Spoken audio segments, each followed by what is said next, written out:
சரியா 1400 கோடி வருஷத்துக்கு முன்னாடி பிசிக்ஸ்ன்ற ஒரு விஷயம் உருவானது. ஸ்பேஸ், டைம், எனர்ஜி எல்லாம் தோன்றுனது. 3 லட்சம் வருஷம் கழிச்சு கெமிஸ்ட்ரின்ற ஒரு விஷயம் உருவானது. அணுக்களும் மூலக்கூறுகளும் தோன்ற ஆரம்பிச்சது. 400 கோடி வருஷத்துக்கு முன்னாடி யாருமே எதிர்பார்க்காத மாதிரி இல்லை எதிர்பார்க்க யாருமே இல்லாத போது பூமின்ற ஒரு கோள்ல பயாலஜின்ற ஒரு விஷயம் தோன்றுனது. ஒரு சில உயிரினங்கள் தோன்ற ஆரம்பிச்சது. கொஞ்சம் ஃபாஸ்ட் ஃபார்வர்ட் பண்ணா 70,000 வருஷத்துக்கு முன்னாடி ஹோமோ சாப்பியன் அப்படின்ற ஒரு மிருகம் முக்கியமான ஒரு விஷயத்தை கண்டுபிடிச்சிது. அதோட பேர் தான் கலாச்சாரம். மற்ற உயிர்கள் மாதிரி இந்த கலாச்சாரத்துக்கும் உயிர் இருந்தது, தொடர்ந்து வளர்ந்து வந்தது. இந்த கலாச்சாரம் எப்படி வளர்ந்தது அப்படின்ற கதையை தான் நம்ம வரலாறுன்னு சொல்கிறோம். இன்றைக்கி இந்த வீடியோவில் அந்த கதையை தான் பார்க்க போகிறோம். இந்த மிருகத்தோட, இந்த வீடியோவை பார்த்துக்கிட்டு இருக்க அந்த மிருகத்தோட கதை என்ன அப்படின்றத பார்க்க போகிறோம். இன்றைக்கி இந்த வீடியோவில் யுவல் நோவா ஹராரி எழுதின சாப்பியன் அப்படின்ற இந்த புத்தகத்தோட சம்மரியை தான் நம்ம பார்க்க போகிறோம். நம்ம சேனலுக்கு நீங்கள் புதுசாக இருந்தீங்கன்னா நான் படிக்கிற புக்ஸோட சம்மரிஸ் அப்லோட் பண்ணுவேன். நான் படித்ததில் எனக்கு ரொம்ப பிடிச்ச விஷயத்தை கூட ஷேர் பண்ணிப்பேன். நான் படித்ததிலே நல்ல புக்ஸை உங்களுக்கு ரெக்கமெண்ட் பண்ணவும் செய்வேன். அதெல்லாம் உங்களுக்கு பிடிக்கும் அப்படின்னா நம்ம சேனலுக்கு சப்ஸ்கிரைப் பண்ணிவிட்டு பெல் பட்டனை ப்ரெஸ் பண்ணிவிடுங்க.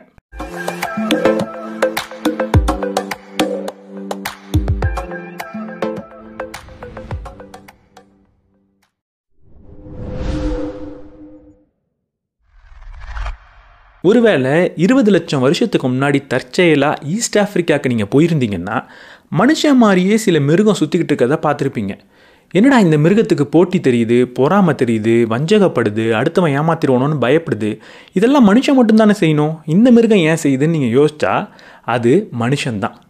அந்த மிருகத்துக்கிட்ட உனக்கு பின்னாடி வரப்போகிற சந்ததியினர் நிலாவுக்கு போகிறது, அணுவை பிளக்கிறது, புத்தகம் எழுதுறது, இனப்படுகொலை செய்கிறதுன்ற மாதிரியான சாதனைகளை செய்ய போகிறாங்கன்னு சொல்லியிருந்தா நம்பியிருக்காது. இந்த பயாலஜிஸ்ட் ஸ்பீசிஸ்னு ஒன்று சொல்லுவாங்க. அது என்னென்னா, எந்த உயிரெலாம் ஒன்றோடு ஒன்று இனப்பெருக்கம் பண்ணி குழந்தைய பெக்க முடியுமோ அதுக்கு பேர் ஸ்பீசிஸ். சிங்கம் ஒரு ஸ்பீசிஸ், புலி ஒரு ஸ்பீசிஸ். எந்த ஸ்பீசிஸ்லாம் ஒரே ஒரு முன்னோர்கள்லேருந்து வந்துச்சோ அதை ஜீனஸ் அப்படின்னு சொல்லுவாங்க. சிங்கமும் புலியும் ஒரே ஜீனஸ். ஒரு உயிருக்கு பேர் வைக்கிறப்ப எப்படி வைப்பாங்கன்னா, ஜீனஸ் பேரை சொல்லி ஸ்பீசிஸ் பேரை சொல்லுவாங்க. அப்போ ஒரு சிங்கத்தை எப்படி கூப்பிடுவாங்க அப்படின்னா, அதோட ஜீனஸ் பேர் பேந்த்ரியா, ஸ்பீசிஸ் பேர் லியோ. பேந்த்ரியா லியோ அப்படின்னா சிங்கம் அப்படின்னு அர்த்தம். அந்த மாதிரி இந்த மிருகத்தோட பேர் என்னன்னா ஹோமோ சேப்பியன் அப்படின்னு பேர். சேப்பியன் அப்படின்றது நம்மளோட ஸ்பீசிஸ் பேர். அப்போ ஹோமோனா என்ன? ஹோமோ அப்படின்றது நம்மளோட ஜீனஸ் பேர். நம்ம ஜீனஸில் நிறைய மிருகங்கள் இருக்குது. அதாவது மனிதன் அப்படின்றது நமக்கு மட்டுமே சொந்தமானது கிடையாது. மனிதன் அப்படின்றதுல நிறைய இனங்கள் இருந்தது. எனக்கு தான் தெரியுமே, ஹிந்து, முஸ்லீம், பிராமணன், சூத்திரன், வடக்கன், தமிழன் அப்படின்னு சொன்னீங்கன்னா அதெல்லாம் கற்பனை. உண்மையாகவே வேறு வேறு இனங்கள் இருந்தது. ஒருத்தவன் ஹைட்டாக இருப்பான், ஒருத்தவன் குள்ளமாக இருப்பான், ஒருத்தவன் யோசிப்பான், ஒருத்தவன் உழைப்பான். வண்டியில் ஏறுங்க, 60 லட்சம் வருஷத்துக்கு முன்னாடி போகலாம். தூரத்தை தெரிகிற அந்த குரங்கு ப்ரெக்னெண்ட்டாக இருக்குது. அதுக்கு 2 பெண் குழந்தை பிறக்க போகுது. ஒரு பெண் குழந்தை சிம்பான்சியோட பாட்டி, இன்னொரு பெண் குழந்தை நம்மளோட பாட்டி. வண்டியில் திரும்ப வர வழியில் ஏதோ ஒரு காலகட்டத்தில் நம்மளை மாதிரியே 6 வகையான மிருகங்களை நீங்கள் பார்க்கலாம். அந்த 6மே மனிதன் தான். ஒரு உதாரணத்துக்கு ஹோமோ எரக்டஸ் ரொம்ப ஹைட்டாக இருப்பான். ஹோமோ நியாண்டர்தல்ஸ் ரொம்ப கடினமாக உழைக்கக்கூடிய ஒரு மனிதன். ஓ, உழைக்கிற மனிதனா, அப்புறம் எப்படி உயிரோடு இருப்பான் அப்படின்னு கேட்டிங்கன்னா கரெக்ட், அவன் இப்போ உயிரோடவே இல்லை. அவன் கதைக்கு அடுத்து வருவோம். இந்த மனிதனாக மாறுறதுக்கு முக்கியமான காரணம் சில இருக்குது. முதல்ல 2 காலில் எந்திரிச்சு நிற்க ஆரம்பித்தான். 2 காலில் நிற்கிறதுனால என்ன நடக்கும்னா 2 கையும் ஃப்ரீயாச்சு. 2 கையும் ஃப்ரீயானதுனால புத்தகம் எழுதுனானா, அடுத்தவங்களை கட்டி பிடிச்சானா, இல்லை, ஆயுதம் பண்ணி கொலைகளை பண்ண ஆரம்பித்தான். 2வது, எல்லா உயிரினமும் முழுமையாக பிறக்கும். ஆனால் அந்த மனுஷன் மட்டும் குறப்பிரசவத்தில் பிறக்க ஆரம்பித்தான். ஒரு குளிர் பிரதேசத்தில் பிறக்கக்கூடிய ஒரு உயிரை சென்னை மெட்ராஸில் பிறக்க விட்டோம் அப்படின்னா அது அங்கே சூடு தாங்க முடியாமல் செத்துரும். ஆனால் இந்த மனுஷன் மட்டும் எங்கே போய் குட்டி போட்டாலும் அங்கே இருத்த மாதிரி வளர்ந்துப்பான். அதுக்கு காரணம், குறப்பிரசவத்தில் நம்ம பிறக்கிறதுனால மீதியை இந்த பிறந்ததுக்கப்புறம் இந்த உலகத்தில் வந்து அங்கே எப்படி வாழணுமோ அப்படி கற்றுக்குறோம். இந்த 2 குணாதிசயத்தினால என்ன நடந்தது? நம்ம உணவு சங்கிலியில் நடுவில் இருந்ததுலேருந்து டாப்புக்கு போக ஆரம்பித்தோம். ஒரு உயிர் உணவு சங்கிலியில் அதோட அடுக்கை மாற்றிக்கணுன்னா பல மில்லியன் வருஷம் ஆகும். சிங்கம் உணவு சங்கிலியோட உச்சத்துக்கு போகிறதுக்கு பல மில்லியன் வருஷம் எடுத்தது. அதனால என்ன நடந்ததுன்னா, சிங்கம் இப்படி பரிணாம வளர்ச்சி அடைஞ்சு உணவு சங்கிலியோட டாப்புக்கு போகிற அதே நேரத்தில் ஒட்டுமொத்த காடுமே பரிணாம வளர்ச்சி அடைஞ்சிது. அதனால சிங்கம் நினச்சா ஒரு மானை அடித்து சாப்பிட முடியும், ஒட்டுமொத்த மான் இனத்தையே அழிக்க முடியாது அதால். ஆனால் இந்த மனுஷன் மட்டும் என்ன பண்ணான்னா ரொம்ப சீக்கிரம் உணவுச்சங்கிலியோட டாப்புக்கு போயிட்டான். ஏன்னா அவனுக்கு மூளைன்ற ஒரு விஷயம் வர ஆரம்பிச்சிது. அதுக்கு முக்கியமான காரணம் என்ன அப்படின்னா, நெருப்புன்ற ஒரு விஷயத்தை அவன் கண்டுபிடிச்சான். அந்த நெருப்பை கண்டுபிடிச்சதுனால சாப்பாடை சமைச்சு சாப்பிட ஆரம்பித்தான். சமைச்சு சாப்பிட்றதுனால செரிமானத்துக்கு நேரம் பெருசாக எடுத்துக்கல. செரிமானத்துக்கு நேரம் பெருசாக எடுத்துக்காதனால அவனுக்கு நிறைய நேரம் கிடச்சிது. அது மட்டும் இல்லாமல் குடலோட சைஸ் சுருங்க ஆரம்பிச்சிது, ஏன்னா செரிமானம் ஈஸியாக இருந்ததுனால. அப்போ குடலுக்கும் கம்மியான எனர்ஜி தேவைப்பட்டது. ஸோ எனர்ஜியும் டைமும் சும்மா இருக்கிறப்போ யோசிக்க ஆரம்பித்தான், அறிவை வளர்த்துக்க ஆரம்பித்தான். அதனால தான் உணவு சங்கிலியோட டாப்புக்கு உடனடியாக போனால் அந்த நேரத்தில் ஒட்டுமொத்த காடும் அதுக்கு அடாப்ட் ஆகவே இல்லை. அதனால தான் மனிதன் இன்றைக்கி நினச்சா எந்த ஒரு உயிரையும் உடனடியாக மொத்தமாக அழிக்க முடியும். அப்படி தான் நியாண்டர்தால்ஸ் அப்படின்ற நம்மளோட மச்சானையும் நம்ம அழித்தோம். அவனை ஏன் நம்ம அழித்தோம் அப்படின்றதுக்கு நிறைய கதை இருக்குது. ஆனால் ரொம்ப ஈஸியாக ஏற்றுக்கக்கூடிய ஒரு கதை என்ன, நம்ம ஒரு உயிரை அழிக்கணும்னா என்ன வேணும்? அவனோட தோலோட கலர் வேறையாக இருக்கணும், அவன் வேறு மொழி பேசணும், அவன் வேறு நாடுன்னு சொல்லிக்கணும், இல்லை வேறு ஜாதி வேறு மதமாக இருக்கணும் அப்படின்னு நீங்கள் யோசிச்சா அதை விட சூப்பராக அவன் டோட்டலாகவே உண்மையாகவே வேறு இனமாக இருந்தால் ஈஸியாக அவனை அடித்து கொன்னோம், ரொம்ப சந்தோஷமாக கொன்னோம். இன்றைக்கி நியாண்டர்தால்ஸை மொத்தமாக நம்ம காலி பண்ணிட்டோம். வாழ்த்துக்கள். முதல்ல டார்வின் மனுஷனும் ஒரு மிருகம்தான் அப்படின்னு சொன்னப்போ எல்லாரும் கொந்தளிச்சாங்க. ஒருவேளை அந்த நியாண்டர்தால்ஸ் இப்போ உயிரோடு இருந்திருந்தா நம்மளும் மிருகம்தான் நமக்கு தோணியிருக்குமோ? ஒருவேளை அப்படி தோணக்கூடாதுன்னு தான் அவனை அடித்து கொன்னோமோ? 1,00,000 வருஷத்துக்கு முன்னாடி நம்மளோட மச்சான் நியாண்டர்தால்ஸ்ட்டு நம்ம சண்டைக்கு போனப்போ வாயிலேயே குத்தி அனுப்பிச்சான், ஒன்றும் பண்ண முடியல. ஆனால் கடந்த 70,000 வருஷத்துலேருந்து 30,000 வருஷத்துக்கு நடுவில் ஏதோ ஒரு விஷயம் நடந்தது. இந்த நேரத்தில் தான் மற்ற எல்லா மனுஷங்களையும் ரொம்ப ஈஸியாக நம்ம போட்டு தள்ளி முடித்தோம். அதே நேரத்தில் தான் படகை கண்டுபிடிச்சிருக்கோம், விளக்குல எண்ணெயில் எரியக்கூடிய விளக்கை உருவாக்கியிருக்கோம், வில்லை உருவாக்கியிருக்கோம், அம்பை உருவாக்கியிருக்கோம், ஒரு சிங்கத்தோட சிலையை கூட உருவாக்கியிருக்கோம். இந்த நேரத்தில் என்ன நடந்தது? அப்போ இருக்கிற மனுஷன்கிட்டயே போய் கேட்கலாமா அப்படின்னு முடிவு பண்ணி போய் கேட்டால் அவனுக்கு புரியுமா? கண்டிப்பாக புரியும். அவனுக்கு தமிழ் புரியும், இங்கிலீஷ் புரியும், ஹிந்தி புரியும், சமஸ்கிருதம் புரியும். ஏன்னா அவனோட மூளையும் நம்மளோட மூளையும் ஒன்று. அவனோட மூளையில் அப்போ ஒரு புரட்சி நடந்தது. அதோட பேர் தான் சிந்தனை புரட்சி, காக்னிட்டிவ் ரெவல்யூஷன் அப்படின்னு சொல்லுவாங்க. மனுஷன் முதல் முறையாக யோசிக்க ஆரம்பித்தான். யோசிச்சா போட்டு தள்ளிடுவானா அப்படின்னு கேட்டால், யோசித்ததுனால அவனுக்கு ஒரு முக்கியமான விஷயம் கிடச்சிது. அதோட பேர் தான் மொழி. மொழி இருந்தால் எல்லாரையும் போட்டு தள்ளிடலாமா அப்படின்னு கேட்டால், இன்றைக்கி குரங்குக்குமே மொழி இருக்குது. ஒரு மரத்து மேலே இருக்கிற குரங்கு வெளியில் ஒரு கழுகு வருதுன்னா ஒரு விதமான சத்தத்தை கொடுக்குது, சிங்கம் வந்தால் ஒரு விதமான சத்தத்தை கொடுக்குது. அதுக்கும் மொழி இருக்குது. ஆனால் அதோட மொழிக்கும் நம்மளோட மொழிக்கும் ஒரு முக்கியமான வித்தியாசம். அது சிங்கம் வந்தால் மட்டும்தான் சிங்கம் வருதுன்னு சொல்லும், இந்த குரங்கு சிங்கம் வரலனாலுமே வருதுன்னு சொல்லும்.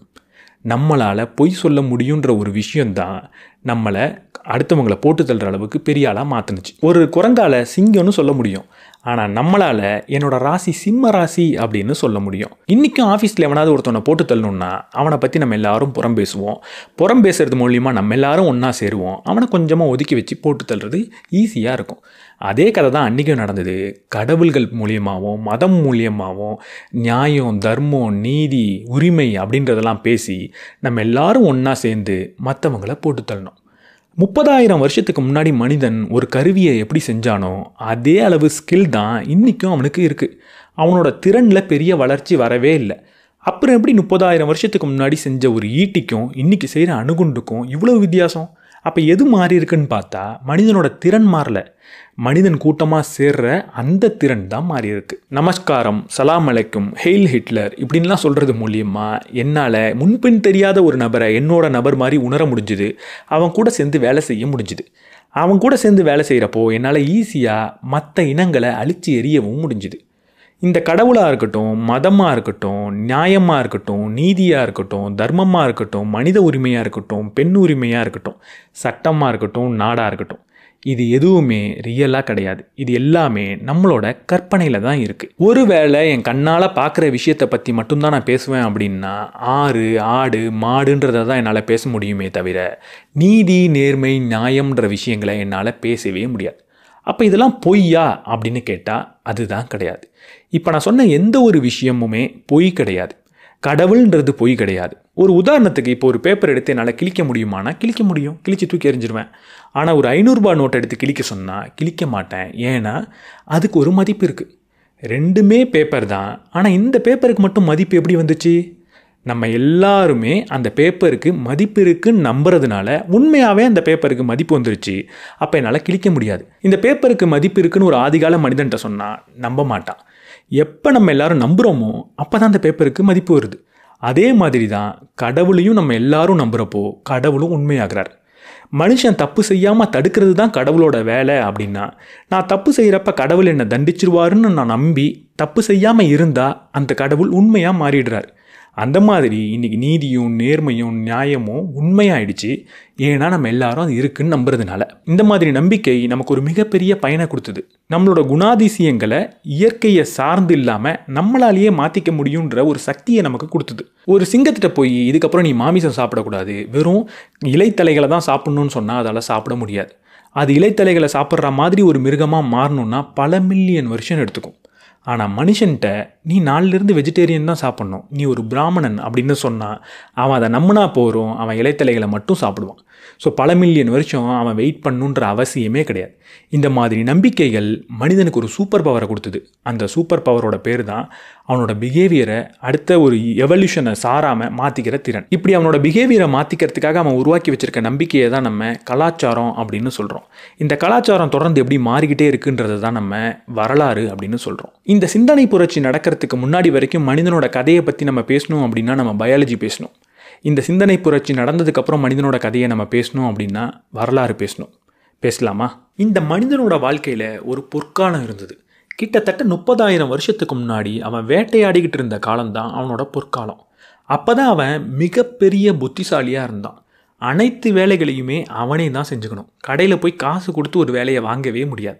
ஸோ செருப்பு தைக்கிறதா இருக்கட்டும், ட்ரெஸ்ஸு தைக்கிறதா இருக்கட்டும், வீடு கட்டுறதா இருக்கட்டும், ஆயுதத்தை உருவாக்குறதா இருக்கட்டும், வேட்டையாடுறதா இருக்கட்டும், சமைக்கிறதா இருக்கட்டும், எல்லாத்தையும் அவனே தெரிஞ்சு வச்சுக்கிட்டு இருந்தான். காட்டில் எங்கே என்ன கிடைக்குன்றதை முதற்கொண்டு அத்தனை அறிவும் அவனுக்கு இருந்தது. அவனுக்கு பெருசாக கவலைகள் இல்லை, பெரிய வேலை பளு கிடையாது. காலையில் எந்திரிச்சா போய் ஒரு உணவை கண்டுபிடிச்சிட்டு வரணுன்றது மட்டும்தான் அவனோட வேலை. பெருசாக தேவைகள் கிடையாது. ஐஃபோன் வாங்கணும், பைக் வாங்கணுன்ற தேவை அவனுக்கு கிடையாது. ஒரு சிறப்பான சத்து அவனுக்கு கிடச்சிது. அவன் அரிசியும் கோதுமையும் சாப்பிட்ட ஆள் கிடையாது. போய் வேட்டையாடி எந்த உணவை வேணாலும் சாப்பிடுவான், பழங்களை சாப்பிடுவான், வேர்களை சாப்பிடுவான். ஸோ சரியான நியூட்ரிஷன் அவனுக்கு கிடச்சிது. நிறைய நோய்கள் அவனுக்கு வரவே இல்லை. காரணம், அவன் வீட்டில் எந்த ஒரு விலங்கையும் வளர்க்கணும் அப்படின்னு நினைக்கல. இயற்கையோடு போய் புதுசாக ஒரு மாற்றத்தை கொண்டு வரணும்னு அவன் நினைக்கல. அதனால பெரிய அளவில் நோய்கள் அவனுக்கு வரல. ரொம்ப சந்தோஷமாக நிறைய கொலைகளை பண்ணிக்கிட்டு இருந்தான்.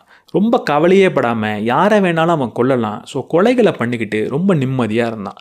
உயிர்களை இனங்களை அழிக்கிறதுலையும் அவனுக்கு தடையே கிடையாது.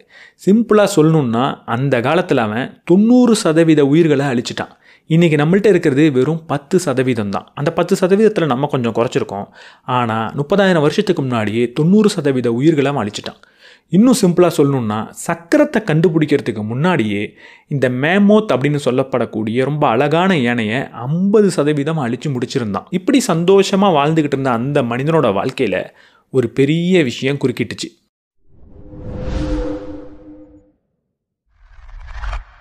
25 லட்சம் வருஷமாக மனிதன் காட்டில் போய் வேட்டையாடி அன்றைக்கி என்ன கிடைக்கிதோ அதை எடுத்து சாப்பிட்டுக்கிட்டு இருந்தான். ஜஸ்ட் 10,000 வருஷத்துக்கு முன்னாடி மனிதன் ஒரு தாவரத்தையும் ஒரு விலங்கையும் எப்படி ஏமாத்துறதுன்னு கற்றுக்கிட்டான். அந்த ஏமாத்து வேலையோட பேர் தான் விவசாயம். இன்றைக்கும் நம்ம சாப்பிட்ற தாவரத்தில் 90% தாவரங்கள் நான் கடந்த 10,500 வருஷத்துலேருந்து 5,500 வருஷத்துக்கு நடுவில் கண்டுபிடிக்கப்பட்ட தாவரங்கள் தான். கடந்த 2000 வருஷமாக மனுஷன் எந்த ஒரு புது தாவரத்தையோ எந்த ஒரு புது விலங்கையோ டொமஸ்டிகேட்டட் பண்ணவே கிடையாது. அந்த காலத்தில் மனிதன் ஒரு வாழ்க்கையில் 1000 வகையான விலங்குகளை சாப்பிட்ருப்பான். ஆனால் இன்றைக்கி வெறும் கையை விட்டு எண்ணக்கூடிய விலங்குகளை தான் சாப்பிட்றோம். அதற்கு காரணம் என்ன அப்படின்னா, எந்த மாதிரியான விலங்குகளை அவனால் வீட்டில் வச்சு வளர்க்க முடியுமோ அதை மட்டும்தான் சாப்பிடணுன்ற முடிவெடுத்தான். அதை தாண்டி எந்த மாதிரி பயிர் வகைகளை அதிகமாக வளர்க்க முடியுமோ, ப்ரிசர்வ் பண்ணி வைக்க முடியுமோ அதை தான் சாப்பிட்ணும் அப்படின்ற முடிவெடுத்தான். இதனால் என்ன நடந்தது அப்படின்னா, ஒட்டுமொத்த உணவோட அளவு, ஒரு ஊரில் இருக்கிற ஒட்டுமொத்த உணவோட அளவுன்றது அதிகமாச்சு. உணவோட அளவு அதிகமான என்ன நடக்கணும்? அதுக்கப்புறம் அவன் வேலை செய்கிறத குறைச்சிக்கலாம், கொஞ்சம் ரிலாக்ஸ்டாக இருக்கலாம் அப்படின்னு நீங்கள் நினைப்பீங்க. ஆனால் அதுதாங்க நடக்கலை. ஏன்னா இப்போ நான் காட்டுக்கு ஒரு 10 பேரை கூட்டிகிட்டு போகிறேன். நான் தான் இந்த கூட்டத்தோட தலைவன் அப்படின்னு வச்சுப்போம். ஒரு 10 கிலோ கறியை எடுத்துகிட்டு வரேன். என்னால் 1 கிலோ கறிக்கு மேலே சாப்பிடவே முடியாது. என்ன பண்ணாலும் அந்த கறியை வச்சா வீணாக தான் போகும். அப்போ கூட இருக்கிறவங்களுக்கு தான் நான் கொடுப்பேன். ஆனால் இந்த விவசாயம் உருவானதுக்கு அப்புறம் தான் மனிதன் அந்த உணவை ப்ரிசர்வ் பண்ண முடியும் அப்படின்னு கண்டுபிடிக்கிறான். அதாவது அரிசியை வருஷ கணக்கில் வச்சுக்க முடியும், ஆடு மாடை கொல்லாமல் வருஷ கணக்கில் வீட்டில் வச்சுக்க முடியும். அப்புறம் ஏன்னா அடுத்தவங்களுக்கு கொடுக்கணும். அப்போ என்கிட்ட வேலைக்கு வரக்கூடிய விவசாயிகளை நான் எவ்வளவு வேணால் வேலை வாங்கலாம், ஆனால் அவனுக்கு ஒரு நாளுக்கான உணவு கொடுத்தா போதும். அவன் ஒரு நாளில் 7 நாளுக்கான உணவை எனக்கு கொடுப்பான். ஆனால் திருப்பி அவனுக்கு ஒரு நாளுக்கான உணவை கொடுத்துட்டு மீதி உணவை நான் சேகரித்து வச்சுப்பேன். இப்படிப்பட்ட தனி மனித சுரண்டலுக்கு யார் காரணம்?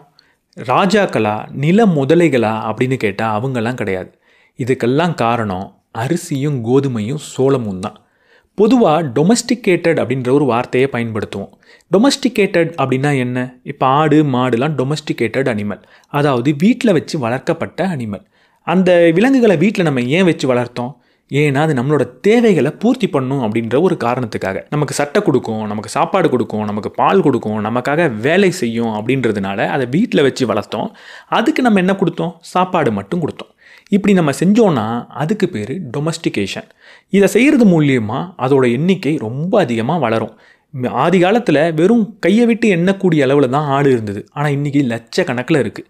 அதோட காரணம் என்ன அப்படின்னா மனிதன் அதை டொமஸ்டிகேட் பண்ணதுனால தான். ஸோ டொமஸ்டிகேஷன்னா என்னன்ற 3 பாயிண்ட்டை மட்டும் ஞாபகம் வச்சுக்கோங்க. நம்ம அதை வீட்டில் வச்சு வளர்க்கணும், நம்ம அதுக்கு உணவு கொடுக்கணும், அது நமக்கு நிறைய வேலை செய்யணும். அப்போ தான் அதை நம்ம டொமஸ்டிகேட் பண்ணியிருக்கோம் அப்படின்னு அர்த்தம். ஆனால் அரிசியை இதெல்லாம் நம்ம செஞ்சுருக்கோமான்னு பார்த்தா அதுதான் நமக்கு செஞ்சுருக்கு. அரிசியை எப்போ நான் பயிரிட்டனோ அப்போ தான் நான் வீட்டுக்குள்ளே போனேன். அப்போ தான் அதுக்கு பக்கத்துலேயே ஒரு வீடை கட்டி நான் அதுக்குள்ளே போனேன். அப்போ அரிசியை நான் வீட்டுக்குள்ளே வைக்கல, என்ன அது வீட்டுக்குள்ளே வச்சுருக்கு. ரெண்டாவது, அரிசிக்கு நான் சோறு போட்டு வளர்க்குறேனான்னு பார்த்தா அரிசிக்கு நான் சோறு போடுறதுலாம் கிடையாது, அதுதான் எனக்கு சோறு போட்டு வளர்த்துக்கிட்டு இருக்கு. மூணாவது, அரிசி எனக்கு நிறைய வேலையை செஞ்சு கொடுக்குதா அப்படின்னு பார்த்தா நான் தான் அரிசிக்கு நிறைய வேலையை செஞ்சு கொடுத்துக்கிட்டு இருக்கேன்.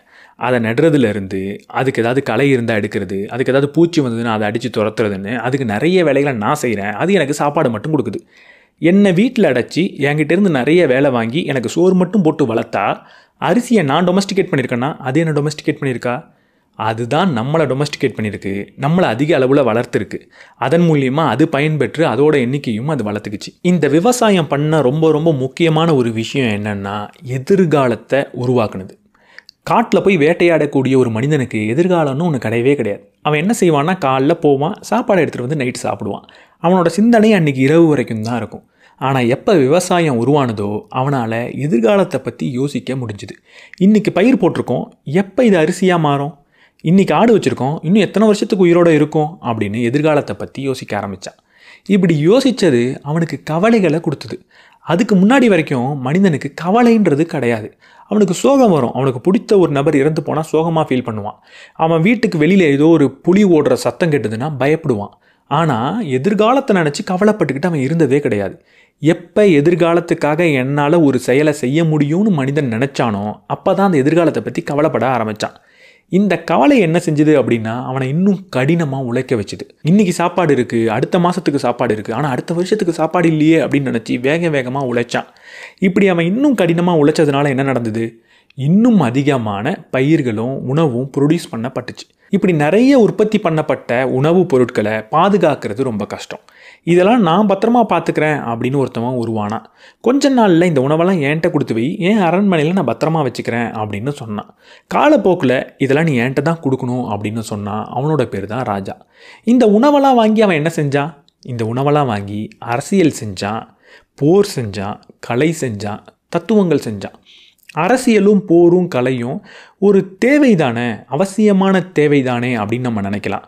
ஆனால் அன்னைக்கு இது எல்லாமே ஆடம்பரமாக தான் இருந்தது. எந்த ஒரு ஆடம்பரத்தை மனிதனுக்கு திரும்ப திரும்ப கொடுக்கப்படுதோ அந்த ஆடம்பரம் அத்தியாவசியமான தேவையாக மாறிடுது. அப்படி இது தேவையாக மாறுறதுக்கு பல வருஷங்கள் எடுத்துக்கிச்சு. இப்போ தேவையாக மாறினதுனால மனிதனால் திரும்பி போகவே முடியாது. திரும்பி நான் காட்டில் போய் வேட்டையாடி சாப்பிட்டுக்கிறேன் அப்படின்னு அவன் நினச்சாலும் செய்யவே முடியாது. அதை டோட்டலாக அவன் மறந்தும் போயிட்டான். இப்போ இந்த ராஜா மற்ற நாடோட போர் புரிஞ்சு அவனோட நாடை பெருசாக்கிக்கிட்டே போகிறான். அவனோட நாடு பெருசாகிறப்போ விவசாயம் பண்ணுறதுக்கு நிறைய மனிதர்கள் தேவைப்படுது. நிறைய மனிதர்கள் கூட்டமாக சேர்ந்து வேலை செஞ்சாகணும். அப்போ அவனை கூட்டமாக வைக்கிறதுக்கு நான் என்ன செய்ய முடியும்? என்னோட ஆர்மியை பயன்படுத்தி எல்லாரையும் அடித்து துன்புறுத்தி கூட்டமாக வச்சுக்கலாமா அப்படின்னு கேட்டால், நீ அடித்து துன்புறுத்துறதுக்கு பயன்படுத்தக்கூடிய உன்னோட ஆர்மியை எது கூட்டமாக வச்சுக்கோ அப்படின்ற கேள்வி வந்துடுது. அப்போ தான் இமேஜின்டு ஆர்டர் அப்படின்றது உருவானது. அதாவது இதுக்கு முன்னாடி நான் சொன்ன கற்பனை நிஜங்கள் உருவாக்கப்பட்டுச்சு. அதாவது மக்கள்கிட்ட பகிர்ந்து கொள்ளப்பட்ட கற்பனைகள் நிறையா இருந்தது. இதுதான் சட்டம், இதுதான் நீதி, இதுதான் ரூல்ஸு, இப்படி தான் நீ நடந்துக்கணும் அப்படின்ற கற்பனைகளை மனிதர்கள் எல்லாரும் சேர்ந்து நம்ப ஆரம்பித்தாங்க. அதனால அது நிஜமாக மாற ஆரம்பிச்சிது. இந்த மனிதர்கள் கூட்டமாக சேர்றது, ஒத்துமையாக இருக்கிறது, ஒருத்தவங்க கோஆப்ரேட் பண்ணிக்கிறது அப்படின்லாம் கேட்டால் ரொம்ப ஒரு புனிதமான விஷயம் மாதிரி நமக்கு தோணும். ஆனால் அது புனிதமான விஷயம் கிடையாது. மனிதன் எங்கே கூட்டமாக சேர்றானோ அங்கே தான் அடக்குமுறையும் சுரண்டலும் வரும். உலகத்தில் இருக்கிற அனைத்து கூட்டத்தோட தலைவர்களும் பணக்காரர்கள் தான் அப்படின்றத நம்ம கவனிக்கணும். இந்த உலகத்தில் இருக்கிற அனைத்து கூட்டங்களும் ஒன்றா சேர்ந்து தனக்கான ரூல்ஸ் அண்ட் ரெகுலேஷனை உருவாக்கிக்கிச்சு. அந்த ரூல்ஸ் அண்ட் ரெகுலேஷன் அந்த கூட்டத்தை ஒத்துமையாக வச்சு இருந்தது. அதனால் அதிகமான உணவு ப்ரொடியூஸ் ஆனது. அதனால் அரசியல் செய்யப்பட்டுச்சு. ஒரு உதாரணத்துக்கு ஹம்முராபி அப்படின்ற ஒரு மன்னன் அவனுக்கான ரூல்ஸை வச்சுருந்தான். அந்த ரூல்ஸை நான் சொல்கிறேன். அவங்க நாட்டில் 3 வகையான மக்கள், உயர்ந்த மக்கள், சாதாரண மக்கள், அடிமை மக்கள்னு 3 பேர் இருக்கிறதா அவன் சொல்கிறான். உயர்ந்த மனிதன் ஒருத்தவன் இன்னொரு உயர்ந்த மனிதனோட கண்ணை குத்திட்டா இந்த மனிதன் அந்த மனிதனோட கண்ணை குத்தணும், அதுதான் சட்டம். ஒரு உயர்ந்த மனிதன் ஒரு அடிமையோட கண்ணை குத்திட்டா இந்த அடிமையோட ஓனரான உயர்ந்த மனிதன் இந்த மனிதன்கிட்ட இருந்து 60 பொற்காசுகள் வாங்கிக்கலாம் அப்படின்றது சட்டம். இந்த உயர்ந்த மனிதன் இன்னொரு உயர்ந்த மனிதன் வீட்டில் இருக்கிற ஒரு பெண்ணை கொன்னுட்டா இந்த உயர்ந்த மனிதன் வீட்டில் இருக்கிற ஒரு பொண்ணை கொன்னுக்கலாம் அப்படின்றது சட்டம். எவ்வளவு முட்டாள்தனமாக இருக்குது. இன்றைக்கி நம்ம சமத்துவத்தை பேசுகிறோம், சம தர்மத்தை பேசுகிறோம், மனித உரிமையை பேசுகிறோம், பெண் உரிமையை பேசுகிறோம். இன்றைக்கி இது எல்லாமே எவ்வளவு அறிவு சார்ந்த விஷயமாக நமக்கு தோணுது. இன்றைக்கி நமக்கு இந்த விஷயம்லாம் எவ்வளவு அறிவு சார்ந்த விஷயமாக தோணுதோ அதே மாதிரி தான் அன்றைக்கி வாழ்ந்துக்கிட்டு இருந்த மக்களுக்கு ஹம்முராபியோட ரூல்ஸுன்றது அறிவு சார்ந்த விஷயமாக தோன்றுறது. நமக்கு முட்டாள்தனமாக தெரியுதுன்றதுனால அவங்க அதை நம்பாமல் இருந்ததில்லை.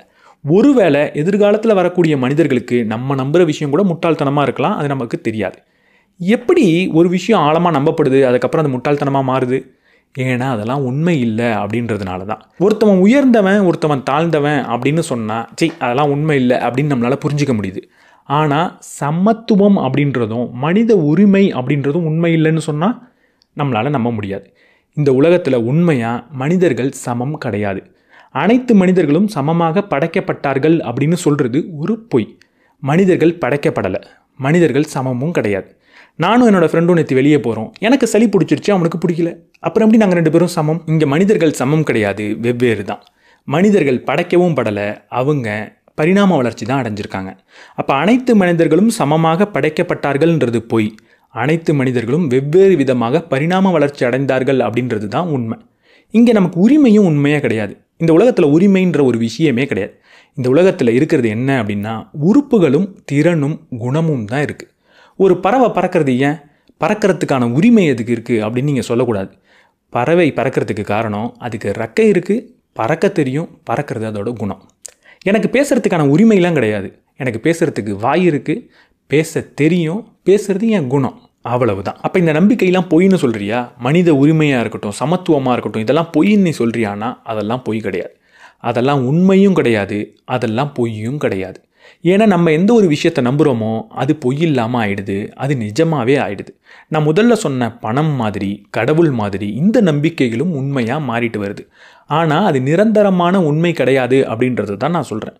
ஒரு உதாரணத்துக்கு நாளையிலேருந்து 500 ரூபா நோட்லாம் செல்லாதுப்பா அப்படின்னு சொல்லிட்டாங்கன்னா 500 ரூபா நோட்டுக்கு மதிப்பு இல்லாமல் போயிடுது. நாளிலேருந்து இந்த ஜாதிகள்லாம் கிடையாது, ஜாதி சான்றிதழ்லாம் அழிச்சிருவோம், ஜாதியை யாராவது கடைப்பிடித்தா பெரிய தண்டனை நடக்கும் அப்படின்னு கவர்மெண்ட் சொன்னால் ஜாதி கொஞ்சம் கொஞ்சமாக அழிஞ்சு போகும். ஆனால் நாளையிலேருந்து கிராவிட்டி கிடையாதுப்பா, நாளையிலேருந்து புவியீர்ப்பு விசை கிடையாது அப்படின்னு நம்மளாம் நம்பினா புவியீர்ப்பு விசை இல்லாமல் நம்மளாம் மிதக்க ஆரம்பிப்போமா? என்ன நடந்தாலும் அது அப்படியே தான் இருக்கும். இப்படி இருக்கிறதுக்கு பேர் உண்மை, இப்படி மாறுறதுக்கு பேர் கற்பனை நிஜம். அதெல்லாம் நம்மளோட நம்பிக்கையில் மட்டும்தான் இருக்குது. நம்ம நம்பிக்கையில் இருக்கிறதுனால அதெல்லாம் உண்மையாக வெளியவும் இருக்குது. இந்த நம்பிக்கை நிஜங்கள் எதுக்கு உருவானது? நான் முதல்ல சொன்ன மாதிரி மனிதர்கள் கூட்டமாக சேர்ந்து விவசாயம் பண்ணுறதுக்காக உருவானது. இந்த மாதிரி கற்பனை நிஜங்களை உருவாக்குறது எப்படி? ரொம்ப ரொம்ப சிம்பிள். எல்லாரையும் அதை நம்ப சொல்லணும். எல்லாரையும் எப்படி நம்ப வைக்கிறது? 2 விஷயம் செய்யணும். முதல்ல இதெல்லாம் கற்பனைன்னு நம்ம ஒத்துக்கவே கூடாது. 2வது இது எல்லாத்தையும் சின்ன வயசுலேருந்து சொல்லி கொடுத்துக்கிட்டே இருக்கணும். ஒரு உதாரணத்துக்கு நான் தான் கடவுள் அப்படின்னு நீங்கள் எல்லாரும் நம்பினா நான் கடவுள். உங்களோட குழந்தைகளுக்கு பிறந்ததுலேருந்து நான் தான் கடவுள்னு சொல்லி கொடுத்தா நான் தான் உங்களுக்கு கடவுள், அவ்வளவுதான். இந்த கற்பனை நிஜத்தை உருவாக்குனதுக்கப்புறம் அதிலிருந்து மனிதன் வெளியே போகக்கூடாதுன்னா நம்ம என்ன செய்யணும்? 3 முக்கியமான விஷயம் இருக்குது. முதல்ல நம்ம எதை கற்பனைன்னு சொல்கிறோமோ அது எல்லாத்துக்கும் ஃபிசிக்கல் ஃபார்மாக கொடுக்கணும். இந்த பணம் அப்படின்றது ஒரு கற்பனை தான். ஆனால் பணக்கட்டுகள் முன்னாடி இருக்கிறப்போ அதை கற்பனைன்னு என்னால் புரிஞ்சிக்க முடியல. இந்த கற்பனைகளை மனிதனோட ஆசைக்குள்ளே கொண்டு போகணும். பணம் அப்படின்றது கற்பனை தான். ஆனால் எனக்கு நிறைய பணம் வேணும்னு மனிதன் ஆசைப்படுறப்போ அந்த பணத்தை கற்பனை அப்படின்னு சொல்ல மாட்டான். இந்த கற்பனையை நிறைய மனிதர்களை நம்ப வைக்கணும். இப்போ பணம் அப்படின்றத ஒரு நாடே நம்பிருச்சுன்னா அதற்கு அப்புறம் ஒரு மனிதன் இதெல்லாம் கற்பனை, இதெல்லாம் மாயை அப்படின்னு சொன்னான்னா அவனை தான் நம்ம பைத்தியக்காரன் அப்படின்னு சொல்லுவோம். இந்த கற்பனை நிஜங்கள் நிறைய உருவாயிருக்கு. எப்படி நாளையிலேருந்து நான் விவசாயத்தை விட்டுட்டு நான் காட்டில் போய் வேட்டையாடி தான் சாப்பிட போகிறேன்னு நம்மளால் சொல்ல முடியாதோ, அதே மாதிரி இந்த கற்பனை நிஜங்களை அழிக்க முடியாது. ஏன்னா ஒரு கற்பனை நிஜத்தை நம்ம அழிக்கணும்னா இன்னொரு கற்பனை நிஜம் அப்படின்றது தேவை. இந்த ஜாதி வெறியை நான் போக்கணும் அப்படின்னா சமத்துவம்ன்ற ஒரு கற்பனை நிஜத்தை நான் சொல்லி கொடுத்தாகணும். நாளைக்கு இதை நான் அழிக்கணும்னாலுமே வேற ஏதோ ஒரு கற்பனை நிஜத்தை உருவாக்கணும். இன்றைக்கி உலகத்தில் ஒரு கற்பனை நிஜத்தை நீங்கள் அழிக்கணும்னா இன்னொரு ஐடியாலஜியை வச்சு தான் அது முடியும். அப்போ இந்த கற்பனை நிஜம்ன்றது இதுக்கப்புறம் அழிக்கவே முடியாத ஒரு விஷயம். இந்த நாடு பெருசாக பெருசாக மனிதன் ஒரு விஷயத்தை உருவாக்குறான். அதுக்கு பேர் தான் ஹைரார்கி. இவங்கெல்லாம் மேலே இவங்கெல்லாம் கீழே அப்படின்னு சொல்லக்கூடிய ஹைரார்கியை உருவாக்கினான். தேன் கூட்டை எடுத்துக்கிட்டிங்கன்னா அதுலேயும் ஹைரார்கி இருக்குது. ராணி தேனி இருக்கும், மருத்துவ தேனி இருக்கும், வேலை செய்யக்கூடிய உளவு தேனி இருக்கும், கடைசியாக அந்த கூட்டை க்ளீன் பண்ணக்கூடிய க்ளீனிங் தேனி கூட இருக்கும். ஆனால் அங்கே வக்கீல் தேனின்னு ஒன்று கிடையவே கிடையாது. ஏன்னா அங்கே அநீதின்றதே கிடையாது. என்ன தான் வகை வகையாக தேனி இருந்தாலும் ஒரு தேனி இன்னொரு தேனிக்கு என்ன கொடுக்கணுமோ அதை கட்டாயம் கொடுக்கும். அதை கொடுக்காம அதால் ஏமாற்றவே முடியாது. அதற்கு காரணம் அந்த ஹைரார்கின்றது அதோட டிஎன்ஏல இருக்குது, அதோட கற்பனையில் கிடையாது. டிஎன்ஏலே இருக்கிறப்போ அங்கே வேற ஒரு செயலை செய்யவே முடியாது. ஒரு தேனியை பிடிச்சி நீங்கள் ஒரு பயாலஜிஸ்ட்டை கொடுத்தா இது எந்த வகையான தேனின்னு அவரால் சொல்ல முடியும். ஆனால் ஒரு மனுஷனை பிடிச்சி கொடுத்தா இவர் எந்த மனிதர், இவர் உயர்ந்த மனிதரா இவர் தாழ்ந்த மனிதரா அப்படின்னு அவரால் சொல்லவே முடியாது. அது மட்டும் இல்லாமல் இந்த உயர்வு தாழ்வுன்றது ஒவ்வொரு ஊரில் வெவ்வேறு விதமாக இருக்கும். அமெரிக்காவில் கருப்பர்களை விட வெள்ளையர்கள் உயர்ந்தவர்கள், இந்தியாவில் சூத்திரர்களை விட பிராமணர்கள் உயர்ந்தவர்கள் அப்படின்னு நம்பிக்கிட்டு இருந்தாங்க. ஒருவேளை இதில் ஏதாவது ஒன்று உண்மையாக இருந்திருந்தா இதே நம்பிக்கை தான் உலகம் முழுக்க இருந்திருக்கணும். ஏன் பிராமணர்களும் சூத்திரர்களும் இந்தியாவில் மட்டும்தான் இருக்காங்க, அமெரிக்காவில் இல்லை அப்படின்னா இந்தியாவில் தோன்றின கற்பனை இது, அங்கே வேற கற்பனை தோன்றுனது. ஆனால் ஒரே ஒரு கற்பனை மட்டும் உலகம் முழுக்க இருந்தது. பெண்களுக்கு மேலே தான் ஆண்கள்னு சொல்லப்படக்கூடிய ஹைரார்கி எல்லா நாட்டிலையும் எல்லா ஊர்லேயும் இருந்தது.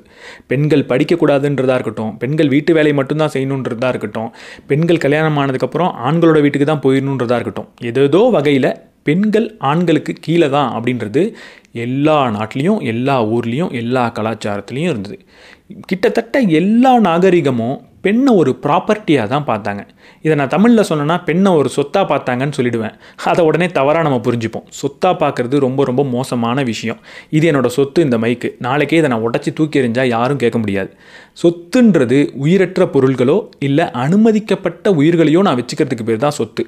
சமமான ஒரு பொருளை, சமமான ஒரு உயிரை சொத்தாக நான் பார்க்க முடியாது. அப்படி பார்த்தேன்னா அது சமம் இல்லைன்னு நான் நினைக்கிறேன்னு அர்த்தம். ஈவன் வன்புணர்வுன்றது கூட ஒரு சொத்து மீறல் சட்டத்துக்குள்ளே தான் வந்தது. ப்ராப்பர்ட்டி வயலேஷனுக்குள்ளே தான் நிறைய நாட்டில் ரொம்ப நாளுக்கு வந்துக்கிட்டு இருந்தது. அதாவது பக்கத்து வீட்டுக்காரன் வேலியை தள்ளி என் வீட்டுக்குள்ளே போட்டான்னா என்ன பிரச்சனையோ அதே பிரச்சனை தான் அவன் என் வீட்டில் இருக்கிற ஒரு பொண்ணை வன்புணர்வு பண்ணாலும் அப்படின்னு தான் உலகம் நடத்திக்கிட்டு இருந்தது. நமக்கே தெரியும், ஒரு பொண்ணை ஒருத்தவன் வன்புணர்வு பண்ணிட்டானா என்ன அவனுக்கு ரூல்ஸ் கொடுத்துக்கிட்டு இருந்தோம். அந்த பொண்ணை கல்யாணம் பண்ணிட்டு போயா, அவங்க அப்பாவுக்கு காசு கொடுத்துட்டு பொண்ணை நீ தான் கல்யாணம் பண்ணிக்கணும் அப்படின்னு சொல்லுவோம். அது ரொம்ப ரொம்ப பெரிய நீதியாக இந்த உலகத்தில் பார்க்கப்பட்டுச்சு. அதாவது என் கடைக்கு வந்து ஒருத்தவன் பொருளை உடச்சிட்டான், நீ தான் இந்த பொருளை வாங்கிட்டு போகிற, ஒழுங்காக காசு கொடுத்து வாங்கிட்டு போ அப்படின்னு சொல்கிற மாதிரி தான் ஒரு பெண்ணை ஒரு ஆண் வன்புணர்வு பண்ணால் நடத்திக்கிட்டு இருந்தோம். ஈவன் பைபிளில் கூட ஒரு கல்யாணம் ஆகாத கற்போடு இருக்கக்கூடிய பெண்ணை ஒரு மனிதன் கற்பழித்தா அந்த பெண்ணை கல்யாணம் பண்ணிக்கணும்னு சொல்லியிருக்கு. கிட்டத்தட்ட எல்லா சொசைட்டியும் ஒரு அனாதை பெண்ணை ஒருத்தவன் வன்புணர்வு பண்ணிட்டா அது தப்பு இல்லை அப்படின்ற மாதிரி சொன்னது. அதாவது கிட்டத்தட்ட கீழே ஒரு பணம் கிடக்கு, அந்த பணத்தை எடுத்து நான் பாக்கெட்டில் வச்சுட்டு போனால் தப்பா? யாருக்கும் சொந்தம் இல்லை, நான் எடுத்து பாக்கெட்டில் வச்சுட்டு போனேன், இதில் என்ன தப்புன்னு கேட்குற மாதிரி தான் ஒரு பெண்ணை நடத்திட்டு வந்தது. ஒரு கணவன் ஒரு மனைவியை கற்பழிச்சா என்ன தண்டனை அப்படின்றதுக்கு சட்டமே இல்லாமல் தான் இருந்தது. ஏன்னா மனைவின்றது கணவனோட ப்ராப்பர்ட்டி, அவன் என்ன வேணால் செய்யலாம், அவனோட ப்ராப்பர்ட்டி அவன் என்ன செஞ்சாலும் அதுக்கு எப்படி நீங்கள் தண்டனை கொடுக்க முடியும் அப்படின்னு தான் இருந்தது. இதெல்லாம் நான் தவறுன்னு சொல்கிறப்போ நிறைய கலாச்சார காவலர்கள் பாஞ்சு வருவாங்க. கலாச்சாரன்றது எதுக்கு இருக்குன்னா இயற்கையை மீறாமல் இருக்கிறதுக்கு தான் இருக்குது அப்படின்னு சொல்லுவாங்க. இயற்கையை மீறாமல் இருக்கிறதுக்கு கலாச்சாரம்லாம் தேவை கிடையாது. எந்த ஒரு மனிதனாலும் இயற்கையை மீறவே முடியாது. அவன் என்ன நினச்சாலும் மனிதனால் செய்ய முடிஞ்ச அனைத்து செயல்களும் இயற்கை தான். இல்லை நான் நாளைக்கே கலாச்சாரத்தை மீற போகிறேன், இயற்கையை மீற போகிறேன், நாளையிலேருந்து நான் லைட்டை விட வேகமாக ஓட போகிறேன், கிராவிட்டியை ஸ்டாப் பண்ண போகிறேன், 2 எலக்ட்ரானோட ஒன்றோட ஒன்று ஒட்ட வைக்க போகிறேன் அப்படின்னு சொன்னால் அதை செய்யவே முடியாது. எந்த ஒரு மனிதனாலும் இயற்கையை மீற முடியாது அப்படின்றது தான் உண்மை. நம்ம பெரிய பெரிய கட்டிடம் கட்டினாலும் சரி, ராக்கெட் விட்டாலும் சரி, அதெல்லாம் இயற்கையை மீறுறது கிடையாது. இயற்கையை பயன்படுத்திக்கிட்டு தான் அதை செய்யவே செய்கிறோம். ஒரு பெண்ணுனா என்ன, XX குரோமோசோம் இருக்கணும், ஆண்னா என்ன, XY குரோமோசோம் இருக்கணும். இதுதான் உண்மை. ஆனால் நம்மளோட கற்பனை என்ன சொல்லும் அப்படின்னா, அடக்கொடக்கமாக இருந்தால் தான் பெண்ணு, ரொம்ப வீரமாக இருந்தால் தான் ஆண் அப்படின்னு சொல்லுவோம். இது எல்லாமே கற்பனைகள் தான். கற்பனைகள் தொடர்ந்து மாறிக்கிட்டே வரும், அது உண்மை கிடையாது. பட் என்ன தான் இருந்தாலும் ஒரே கற்பனை உலகத்தில் எல்லா இடத்துலையும் ஒரே மாதிரி தோன்றதுக்கு வாய்ப்பே கிடையாது. அப்போ எல்லா இடத்துலையும் தோன்றியிருக்கு அப்படின்னா அது ஜஸ்ட் கற்பனைன்னு நம்ம சொல்ல முடியாது. ஏதோ ஒரு பயாலஜிக்கல் ரீசன் அதில் இருக்கும். அந்த பயாலஜிக்கல் ரீசன் என்ன அப்படின்னு தெரியல அப்படின்னு இவர் சொல்கிறார். நான் என்னவா இருக்கும் அப்படின்னு நினைக்கிறேன்னா, பெண்ணோட கர்ப்ப காலம் தான் அதற்கு காரணமாக இருந்திருக்கும். ஏன்னா ஒரு பெண் குழந்தை பெற்றுக்கணும்னு நினைக்கிறப்போ, கர்ப்பமாக இருக்கிறப்போ அவளால் முழுமையாக எல்லா வேலையும் செய்ய முடியாது. ஒரு சாதாரண நிலையில் இருக்கிறப்போ அவள் எவ்வளவு செயல்பட முடியுமோ அதே அளவுக்கு ஒரு கர்ப்பத்தோடு இருக்கும்போது செயல்பட முடியாது. அப்போது ஒரு ஆணையோ இல்லை சுற்றி இருக்கிற மனிதர்களையோ சார்ந்து தான் அவள் இருக்க வேண்டிய தேவை. அப்போ சுற்றி சார்ந்து இருக்கிறப்போ அவங்க இவளை எப்படி வேணால் ட்ரீட் பண்ணலாம், அவங்க சொல்கிறத தான் இவன் கேட்கணுன்ற நிலைமையில் இருந்திருப்பான். வாழ்க்கையில் ஒரு குழந்தையோ 2 குழந்தையோ இன்றைக்கி மாதிரி பெற்றுக்கிட்டா அது பிரச்சனையே கிடையாது.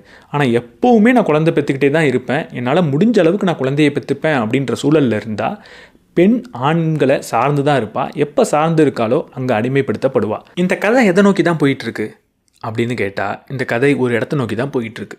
இந்த கதையே கலாச்சாரத்தை பற்றினது தான். இந்த கலாச்சாரம் அப்படின்றதுக்கு ஒரு உயிர் இருக்குது. அந்த கலாச்சாரம் அப்படின்றது ஒரு பேரசைட் மாதிரி. பேரசைட்னா நம்ம உடம்புல ஏறிக்கும், நம்மளோட சக்தியை பயன்படுத்தி அது உயிர் வாழ்ந்துக்கிட்டே இருக்கும். நம்ம உடம்புலேருந்து நிறைய பேரோட உடம்புக்கு போகும், அவங்களோட சக்தியை பயன்படுத்தி உயிர் வாழ்ந்துக்கிட்டே இருக்கும். இப்படி அந்த பேராசைட் பெருசாகிட்டே போகும். அந்த பேராசைட்காக சில சமயம் நம்மளோட உயிரை கூட அது எடுத்துக்கும். இதே மாதிரியான ஒரு பேரசைட் தான் இந்த கலாச்சாரம் அப்படின்றது. இந்த கலாச்சாரத்தை ஒன்ஸ் நான் அக்செப்ட் பண்ணிக்கிட்டேன் அப்படின்னா என் மூளையில் வந்து உட்காந்துருது. அதை நான் பேசுகிறது மூலியமாகவும் என்னோடய செயல் மூலியமாகவும் நிறைய பேருக்கு பரப்பிக்கிட்டு இருக்கேன். எல்லாரோட மூளைக்கும் அது போகுது. இந்த கலாச்சாரத்தை நான் ஆழமாக நம்புறதுனால அந்த கலாச்சாரத்துக்காக சண்டை போட்டு என் உயிரை கூட நான் கொடுக்குறேன். ஸோ இப்படிப்பட்ட ஒரு பேரசைட் தான் இந்த கலாச்சாரம். இந்த கலாச்சாரம் தொடர்ந்து வளர்ந்துக்கிட்டே இருக்கும். ஒரு கலாச்சாரம் வளருது அப்படின்னா அது பெட்டர் ஆகுது அப்படின்னு அர்த்தம் கிடையாது. ஆனால் எந்த காலகட்டத்தில் எந்த கலாச்சாரம் இருக்கோ அதுதான் பெட்டர் அப்படின்னு மனிதன் நம்பிக்கிட்டே இருப்பான். இன்றைக்கி எந்த கலாச்சாரத்தை நான் நம்புகிறேனோ அதுதான் பெட்டர். அதை விட பெஸ்ட்டாக ஒரு கலாச்சாரம் வர முடியாது அப்படின்னு தான் நான் நம்பிக்கிட்டு இருப்பேன். சமத்துவத்தை விட ஒரு சிறந்த கலாச்சாரம்ன்றது கிடையாது. சமத்துவம் தான் இந்த உலகம் இருக்கிற வரைக்கும் இருக்கணும் அப்படின்னு நான் நம்புவேன். ஏன்னா அதுதான் இன்றைக்கி என்னோடய கலாச்சாரம். நாளைக்கு இது மாறுமானா கண்டிப்பாக மாறுறதுக்கான வாய்ப்பு இருக்குது. மாறும்போது சில மனிதர்கள் சமத்துவத்தை விட இப்போ நான் வச்சுருக்கிறது தான் சிறந்ததுன்னு சொல்கிறதுக்கான வாய்ப்பும் இருக்குது. இந்த கலாச்சாரம் மாறுறதுக்கான காரணம் என்ன? இன்னிய உதாரணம் கூட எடுத்துக்கலாம். ஒரு கலாச்சாரத்தில் கான்ட்ராடிக்ஷன் அப்படின்றத மாற்றவே முடியாது. அதாவது ஒரு முன்னுக்கு பின் முரணான விஷயங்கள் கலாச்சாரத்துக்குள்ளே இருந்துக்கிட்டே இருக்கும். அதாவது இன்றைக்கி நான் சமத்துவமும் முக்கியம்னு நினைக்கிறேன், சுதந்திரமும் முக்கியம் அப்படின்னு நினைக்கிறேன். ஆனால் இது ரெண்டுத்தையுமே நம்மளால் கொடுக்கவே முடியாது. சமத்துவம் அப்படின்னா என்ன? ஒரு உதாரணத்துக்கு ஒரு பையன் பணக்காரன் வீட்டிலேருந்து வரான், ஒரு பையன் ஏழையோட வீட்டிலேருந்து வரான். 2 பேரும் ஒரு காலேஜுக்கு வரப்போ நான் யாரை தேர்ந்தெடுக்கணும்? கண்டிப்பாக பணக்கார வீட்டில் படித்த ஒரு பையன் ரொம்பவே நல்லா படிச்சிருக்க முடியும், ஏன்னா அவனுக்கு நிறைய வசதி வாய்ப்பு இருக்குது. ஆனால் ஒரு ஏழையோட வீட்டில் படித்த ஒரு பையனால் அவ்வளவு நல்லா படிச்சிருக்க முடியாது. அதற்கு காரணம் அவன்கிட்ட வசதி வாய்ப்பு இல்லை. மேபி அவன் ஒரு வேலைக்கு போயிருக்கலாம், அவன் வீட்டில் புத்தகம் வாங்கி கொடுக்கறதுக்கு கூட வசதி இல்லாமல் இருக்கலாம். அப்போ இவன் கம்மியாக மார்க் எடுத்திருக்கான், அவன் அதிகமாக மார்க் எடுத்திருக்கான் அப்படின்றதுனால அவனுக்கு மட்டுமே நான் வாய்ப்பை கொடுத்தேன் அப்படின்னா அது சுதந்திரம். இங்கே எல்லா மனிதனுக்கும் நான் ஃப்ரீடம் கொடுத்துட்டேன், எவனால் என்ன முடியுதோ செஞ்சுக்கோங்கன்னு சொல்லிட்டேன்னா பணக்காரன் மட்டும் வளர்ந்துக்கிட்டே வருவான்.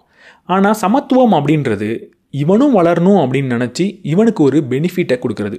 நீ 50 மார்க் எடுத்தால் போகிறோம், நீ 30 மார்க் எடுத்தால் போகிறோம் அப்படின்னு நான் சொன்னேன்னா இங்கே நான் சமத்துவத்தை கொடுக்குறேன். ஆனால் என்னால் சமத்துவத்தையும் சுதந்திரத்தையும் முழுமையாக ஒரே நேரத்தில் கொடுக்கவே முடியாது. அப்படி கொடுக்க முடியாதுன்னு இருக்கிறப்போ ரெண்டுமே வேணும்னு நான் நம்பினேன்னா அங்கே ஒரு கான்ட்ராடிக்ஷன் வரும். இந்த கான்ட்ராடிக்ஷன் உள்ளுக்குள்ளேயே நிறைய பிரச்சனைகளை உண்டு பண்ணி கடைசியில் ஏதாவது ஒன்று தைக்கும். அப்போ கலாச்சாரம்ன்றது மாறும். இந்த கலாச்சாரம்ன்ற இந்த கதை ஏதாவது ஒரு திசையை நோக்கி போகுதா அப்படின்னு பார்த்தா கட்டாயம் போகுது. இப்படி மேலோட்டமாக பார்த்தா நம்மளால் அதை புரிஞ்சிக்க முடியாது. ஆனால் கொஞ்சம் உயரமாக பறந்து ஒட்டுமொத்த மனித கதையுமே எடுத்து பார்த்தா இந்த கலாச்சாரம்ன்றது ஒரு திசையை நோக்கி தான் போகுது. அது என்ன திசை அப்படின்னா, மற்ற கலாச்சாரங்களை விழுங்கி தான் மட்டுமே ஒரே கலாச்சாரம் அப்படின்னு மாறக்கூடிய திசையை நோக்கி தான் போகுது. இந்த உலகத்தில் இருக்கிற எல்லா கலாச்சாரமும் ஒன்றா சேர்ந்து இந்த உலகம் முழுக்க ஒரே ஒரு கலாச்சாரம் தான் இருக்குது அப்படின்னு சொல்லக்கூடிய நிலையை நோக்கி தான் இந்த கலாச்சாரம் பயணிச்சுக்கிட்டு இருக்கு. அதில் சில கலாச்சாரங்கள் கொல்லப்படலாம், சில கலாச்சாரங்கள் மாற்றப்படலாம். ஆனால் கலாச்சாரம் எல்லாம் ஒன்றா சேர்ந்து ஒரே ஒரு கலாச்சாரம் தான் இருக்குன்ற நிலையை நோக்கி தான் இதோட பயணம் இருக்குது. அப்படிலாம் இல்லவே இல்லை. பாகிஸ்தான்காரனையும் இந்தியாக்காரனையும் ஒன்றா ஆக்கவே முடியாது. அவங்க கலாச்சாரம் வேறு தான் அப்படின்னு நீங்கள் சொன்னீங்கன்னா ஒசாமா பின் லேடனுக்கு அமெரிக்காவை பிடிக்காது, அமெரிக்கர்களை பிடிக்காது, அமெரிக்க மதத்தை அவருக்கு பிடிக்கவே பிடிக்காது. ஆனால் அவர் ஆயுதம் வாங்குறதுக்கு எதை பயன்படுத்தினாருன்னா அமெரிக்கன் டாலர் தான் பயன்படுத்தினார். இந்த ஒட்டுமொத்த கலாச்சாரத்தையும் ஒன்றா மாற்றக்கூடிய ஒரு கலாச்சாரம் இருக்குன்னா அந்த கலாச்சாரத்தோட பேர் தான் பணம்.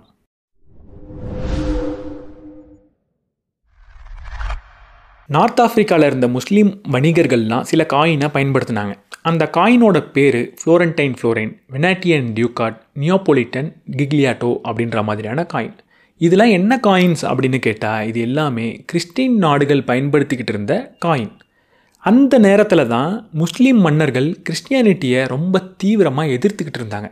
ஆனால் அவங்களுக்கு ஜீசஸ் படம் போட்ட, மேரி மாதா படம் போட்ட தங்கத்தை வாங்கிக்கிறதுல பிரச்சனையே இல்லை. மனிதன் வேட்டையாடிக்கிட்டு இருந்தப்போ அவன்கிட்ட பணம்லாம் கிடையாது. அவன்கிட்ட இருந்த ஒரே பழக்கம் பண்டத்தை மாற்றிக்கிட்டு அவனோட காரியங்களை செஞ்சுக்கிட்டு இருந்தான். அந்த காலத்தில் ஒவ்வொரு மனிதனும் மல்டி டேலண்டடாக இருந்தான். ஒருத்தவனுக்கு செருப்பும் தைக்க தெரியும், மருத்துவமும் பார்க்க தெரியும். காலில் ஒருத்தர் முள்ளு குத்தி வந்தாருன்னா அவருக்கு மருத்துவம் பார்த்தான். காலில் முள்ளே இல்லாமல் வந்தாருன்னா அவருக்கு செருப்பு தைச்சு கொடுத்தான்.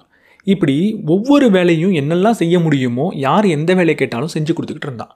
அப்போ தான் இந்த நாடுன்றது பெருசாகிட்டே போனது. நாடு பெருசானப்போ வாய்ப்புகள் அதிகமாக இருந்தது. அப்போது ஸ்பெஷலைசேஷன் அப்படின்ற ஒரு விஷயம் உருவானது. நிறைய மனிதர்கள் இந்த இடத்துல நடந்து போவாங்க, நீ செருப்பு மட்டுமே தைச்சா போகிறோம். நிறைய மனிதர்கள் வருவாங்க, நீ மருத்துவம் பார்த்தாலே போகிறோம், நிறைய உனக்கு கஸ்டமர் வருவாங்க அப்படின்ற சூழல் ஏற்பட்டுச்சு. ஆனால் அப்போ என்ன பிரச்சனை வந்ததுன்னா, அப்போ அவனால் பண்ட மாற்றம் பண்ண முடியல. யூஸ்வலாக அவன் எப்படி பண்ணுறதை மாற்றுவான் அப்படின்னா, இன்றைக்கி நான் உனக்கு செருப்பு தைச்சு கொடுத்துட்றேன், நீ 2 வாரம் கழித்து எனக்கு ஆப்பிள் கொடு அப்படின்னு கேட்பான். ஏன்னா வீட்டில் இப்போ எனக்கு ஆப்பிள் இருக்குது, நீ கொடுத்தா வீணாக போயிடும் அப்படின்னு நினப்பான். ஆனால் ஊர் பெருசானதுக்கப்புறம் முன்பின் தெரியாத நபர்கள் தான் நிறைய பேர் வந்தாங்க. அவங்கள நான் எப்படி நம்புறது? அவங்கள நான் நம்ப முடியாது. அப்போ பண்ட மாற்றம் என்னால் பண்ண முடியாது. அதை விட ரொம்ப முக்கியமாக செருப்பு தைக்கிற எனக்கு ஆப்பிள் தேவை கிடையாது, எனக்கு டிவோர்ஸ் தான் வேணும். எனக்கு டிவோர்ஸ் வேணுன்றதுக்காக செருப்பே போடாத ஒரு வக்கீலை தேடி என்னால் அலைய முடியாது. அப்போது இந்த மாதிரி பிரச்சனையை தீர்க்கிறதுக்கு அனைத்து சமுதாயமும் ஒரு தீர்வை கொண்டு வந்தது. அதுக்கு பேர் தான் பணம். எல்லாருமே பணத்தை அந்த நேரத்தில் கண்டுபிடிச்சிருந்தாங்க. முதல்ல இந்த பணம் அப்படின்றது ஒரு வேல்யூபிள் திங்காக இருந்தது. ஒரு உப்பாக இருக்கட்டும், பார்லியாக இருக்கட்டும், தங்கமாக இருக்கட்டும், இந்த மாதிரி விஷயத்தை பணமாக பயன்படுத்திக்கிட்டே வந்தாங்க. ஆனால் இது ரொம்ப கஷ்டமாக இருந்தது. தங்கத்தை கொடுத்தா நான் எடை போட்டு பார்க்கணும், தங்கத்தை சில பேர் கலப்படமும் பண்ணிடுறாங்க. அப்போ நான் எப்படி நம்புறது அப்படின்னு கேட்குறப்போ கவர்மெண்ட் ஒரு விஷயத்த சொன்னது. நான் இதுக்கப்புறம் தங்கத்து மேலே என்னோடய முத்திரையை குத்தி கொடுக்குறேன். என் முத்திரை இருந்ததுன்னா அதை நான் பரிசோதனை பண்ணிட்டேன்னு அர்த்தம். அப்போ நீ அதை நம்பி காயினாக வாங்கி உள்ளே வச்சுக்கலாம் அப்படின்னு சொன்னது. காலப்போக்கில் தங்கத்தை மதிக்காமல் அவன் முத்திரையை மதிக்க ஆரம்பித்தான். எப்போ முத்திரையை மதிக்க ஆரம்பித்தானோ தங்கம் வெள்ளியாச்சு, பித்தளையாச்சு, அதுக்கப்புறம் காகிதமாக ஆச்சு. மனிதன் செஞ்ச மிகப்பெரிய காரியம் என்ன அப்படின்னா, மதிப்பே இல்லாத ஒரு காகிதத்தை மதிப்பான விஷயமாக மாற்ற கற்றுக்கிட்டது தான். மதத்தாலையும் கலாச்சாரத்தாலையும் சாதிக்க முடியாத ஒரு விஷயத்தை இந்த பணம் சாதித்து காட்டுச்சு. ஏதோ ஒரு நாட்டில் ஒருத்தவன் நம்புறான்றதுக்காக அந்த கடவுளை வேற ஒரு நாட்டுக்காரன் நம்பலை. யூரோப்பில் இந்த கடவுளை கும்பிட்றாங்கப்பா, இந்தியாலையும் கும்பிடுங்கன்னு சொன்னால் அவன் கும்பிடவே இல்லை. ஆனால் யூரோப்பில் இதை பணமாக பார்க்குறாங்க அப்படின்னு சொன்னால் இவனும் பணமாக பார்த்தான். இந்தியாவில் தங்கத்தை மதிக்கலை, யூரோப்பில் தங்கத்தை மதித்தாங்க. யூரோப்பில் நல்ல காசு கொடுத்து தங்கத்தை வாங்க ஆள் இருக்குன்னு தெரிஞ்ச வியாபாரிகள் என்ன பண்ணாங்கன்னா, இந்தியாவில் கம்மி விலைக்கு வாங்கிட்டு யூரோப்பில் அதிக விலைக்கு விற்றாங்க. இப்படி இதன் மூலிமா பணம் சம்பாதிக்க முடியுன்றதுனால நிறைய வியாபாரிகள் இந்தியாவில் தங்கத்தை வாங்குறதுக்கு வந்துக்கிட்டே இருந்தாங்க. நிறைய பேர் வரதை பார்த்த உடனே இவனும் இந்த விலையை ஏற்றிக்கிட்டே போனான். காலப்போக்கில் இந்தியாவிலையும் யூரோப்லேயும் தங்கத்தோட விலை ஒன்றா மாறிச்சு.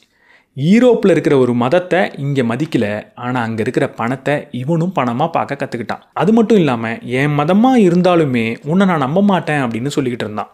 எனக்கு நீங்கள் உதவி பண்ணுங்கள், உங்களை நான் ஆசீர்வதிக்கிறேன், அதனால உங்களுக்கு வேற ஒரு இடத்துலேருந்து உதவி கிடைக்கும் அப்படின்னு சொன்னால் அவன் நம்பவே இல்லை. ஆனால் எனக்கு நீங்கள் உதவி பண்ணுங்கள், உங்களுக்கு நான் பணம் தரேன், அந்த பணம் வேற ஒரு இடத்துல உங்களுக்கு உதவியை பெற்றுத்தரும் அப்படின்னு சொன்னோன்னா நம்பினான். அடுத்த நபரை நம்புறதும் பணம் ஏற்படுத்தி கொடுத்தது. அடக்குமுறையில் இருக்கிற ஒருத்தவன் எவ்வளவுதான் மதத்தை நம்பினாலும் அவனால் அதுலேருந்து வெளியே வர முடியல. ஆனால் பணத்தை நம்பும் போது அவனால் அதுலேருந்து வெளியே வர முடிஞ்சுது. அப்போ பணம் வெறும் புனிதமானது மட்டும்தானா அப்படின்னு கேட்டால் அதுதான் கிடையாது. கடவுள் பேரை வச்சு ஒருத்தவங்களுக்கு நான் உதவி பண்ண போகிறேன்னு நினச்சவன் எல்லாருக்குமே உதவி பண்ணான். ஆனால் நான் பணத்தை நம்புகிறேன், பணத்தால் உதவி பண்ண போகிறேன் அப்படின்னு நினச்சவன் பணம் இருக்கிறவனுக்கு மட்டும்தான் உதவி பண்ணான். இப்போ பணம் இருந்தால் மட்டும்தான் எனக்கு உதவி கிடைக்கும் அப்படின்னு ஆனதுன்னா பணத்தை எல்லாரும் சேமித்து வைக்கணும் அப்படின்னு நினச்சாங்க.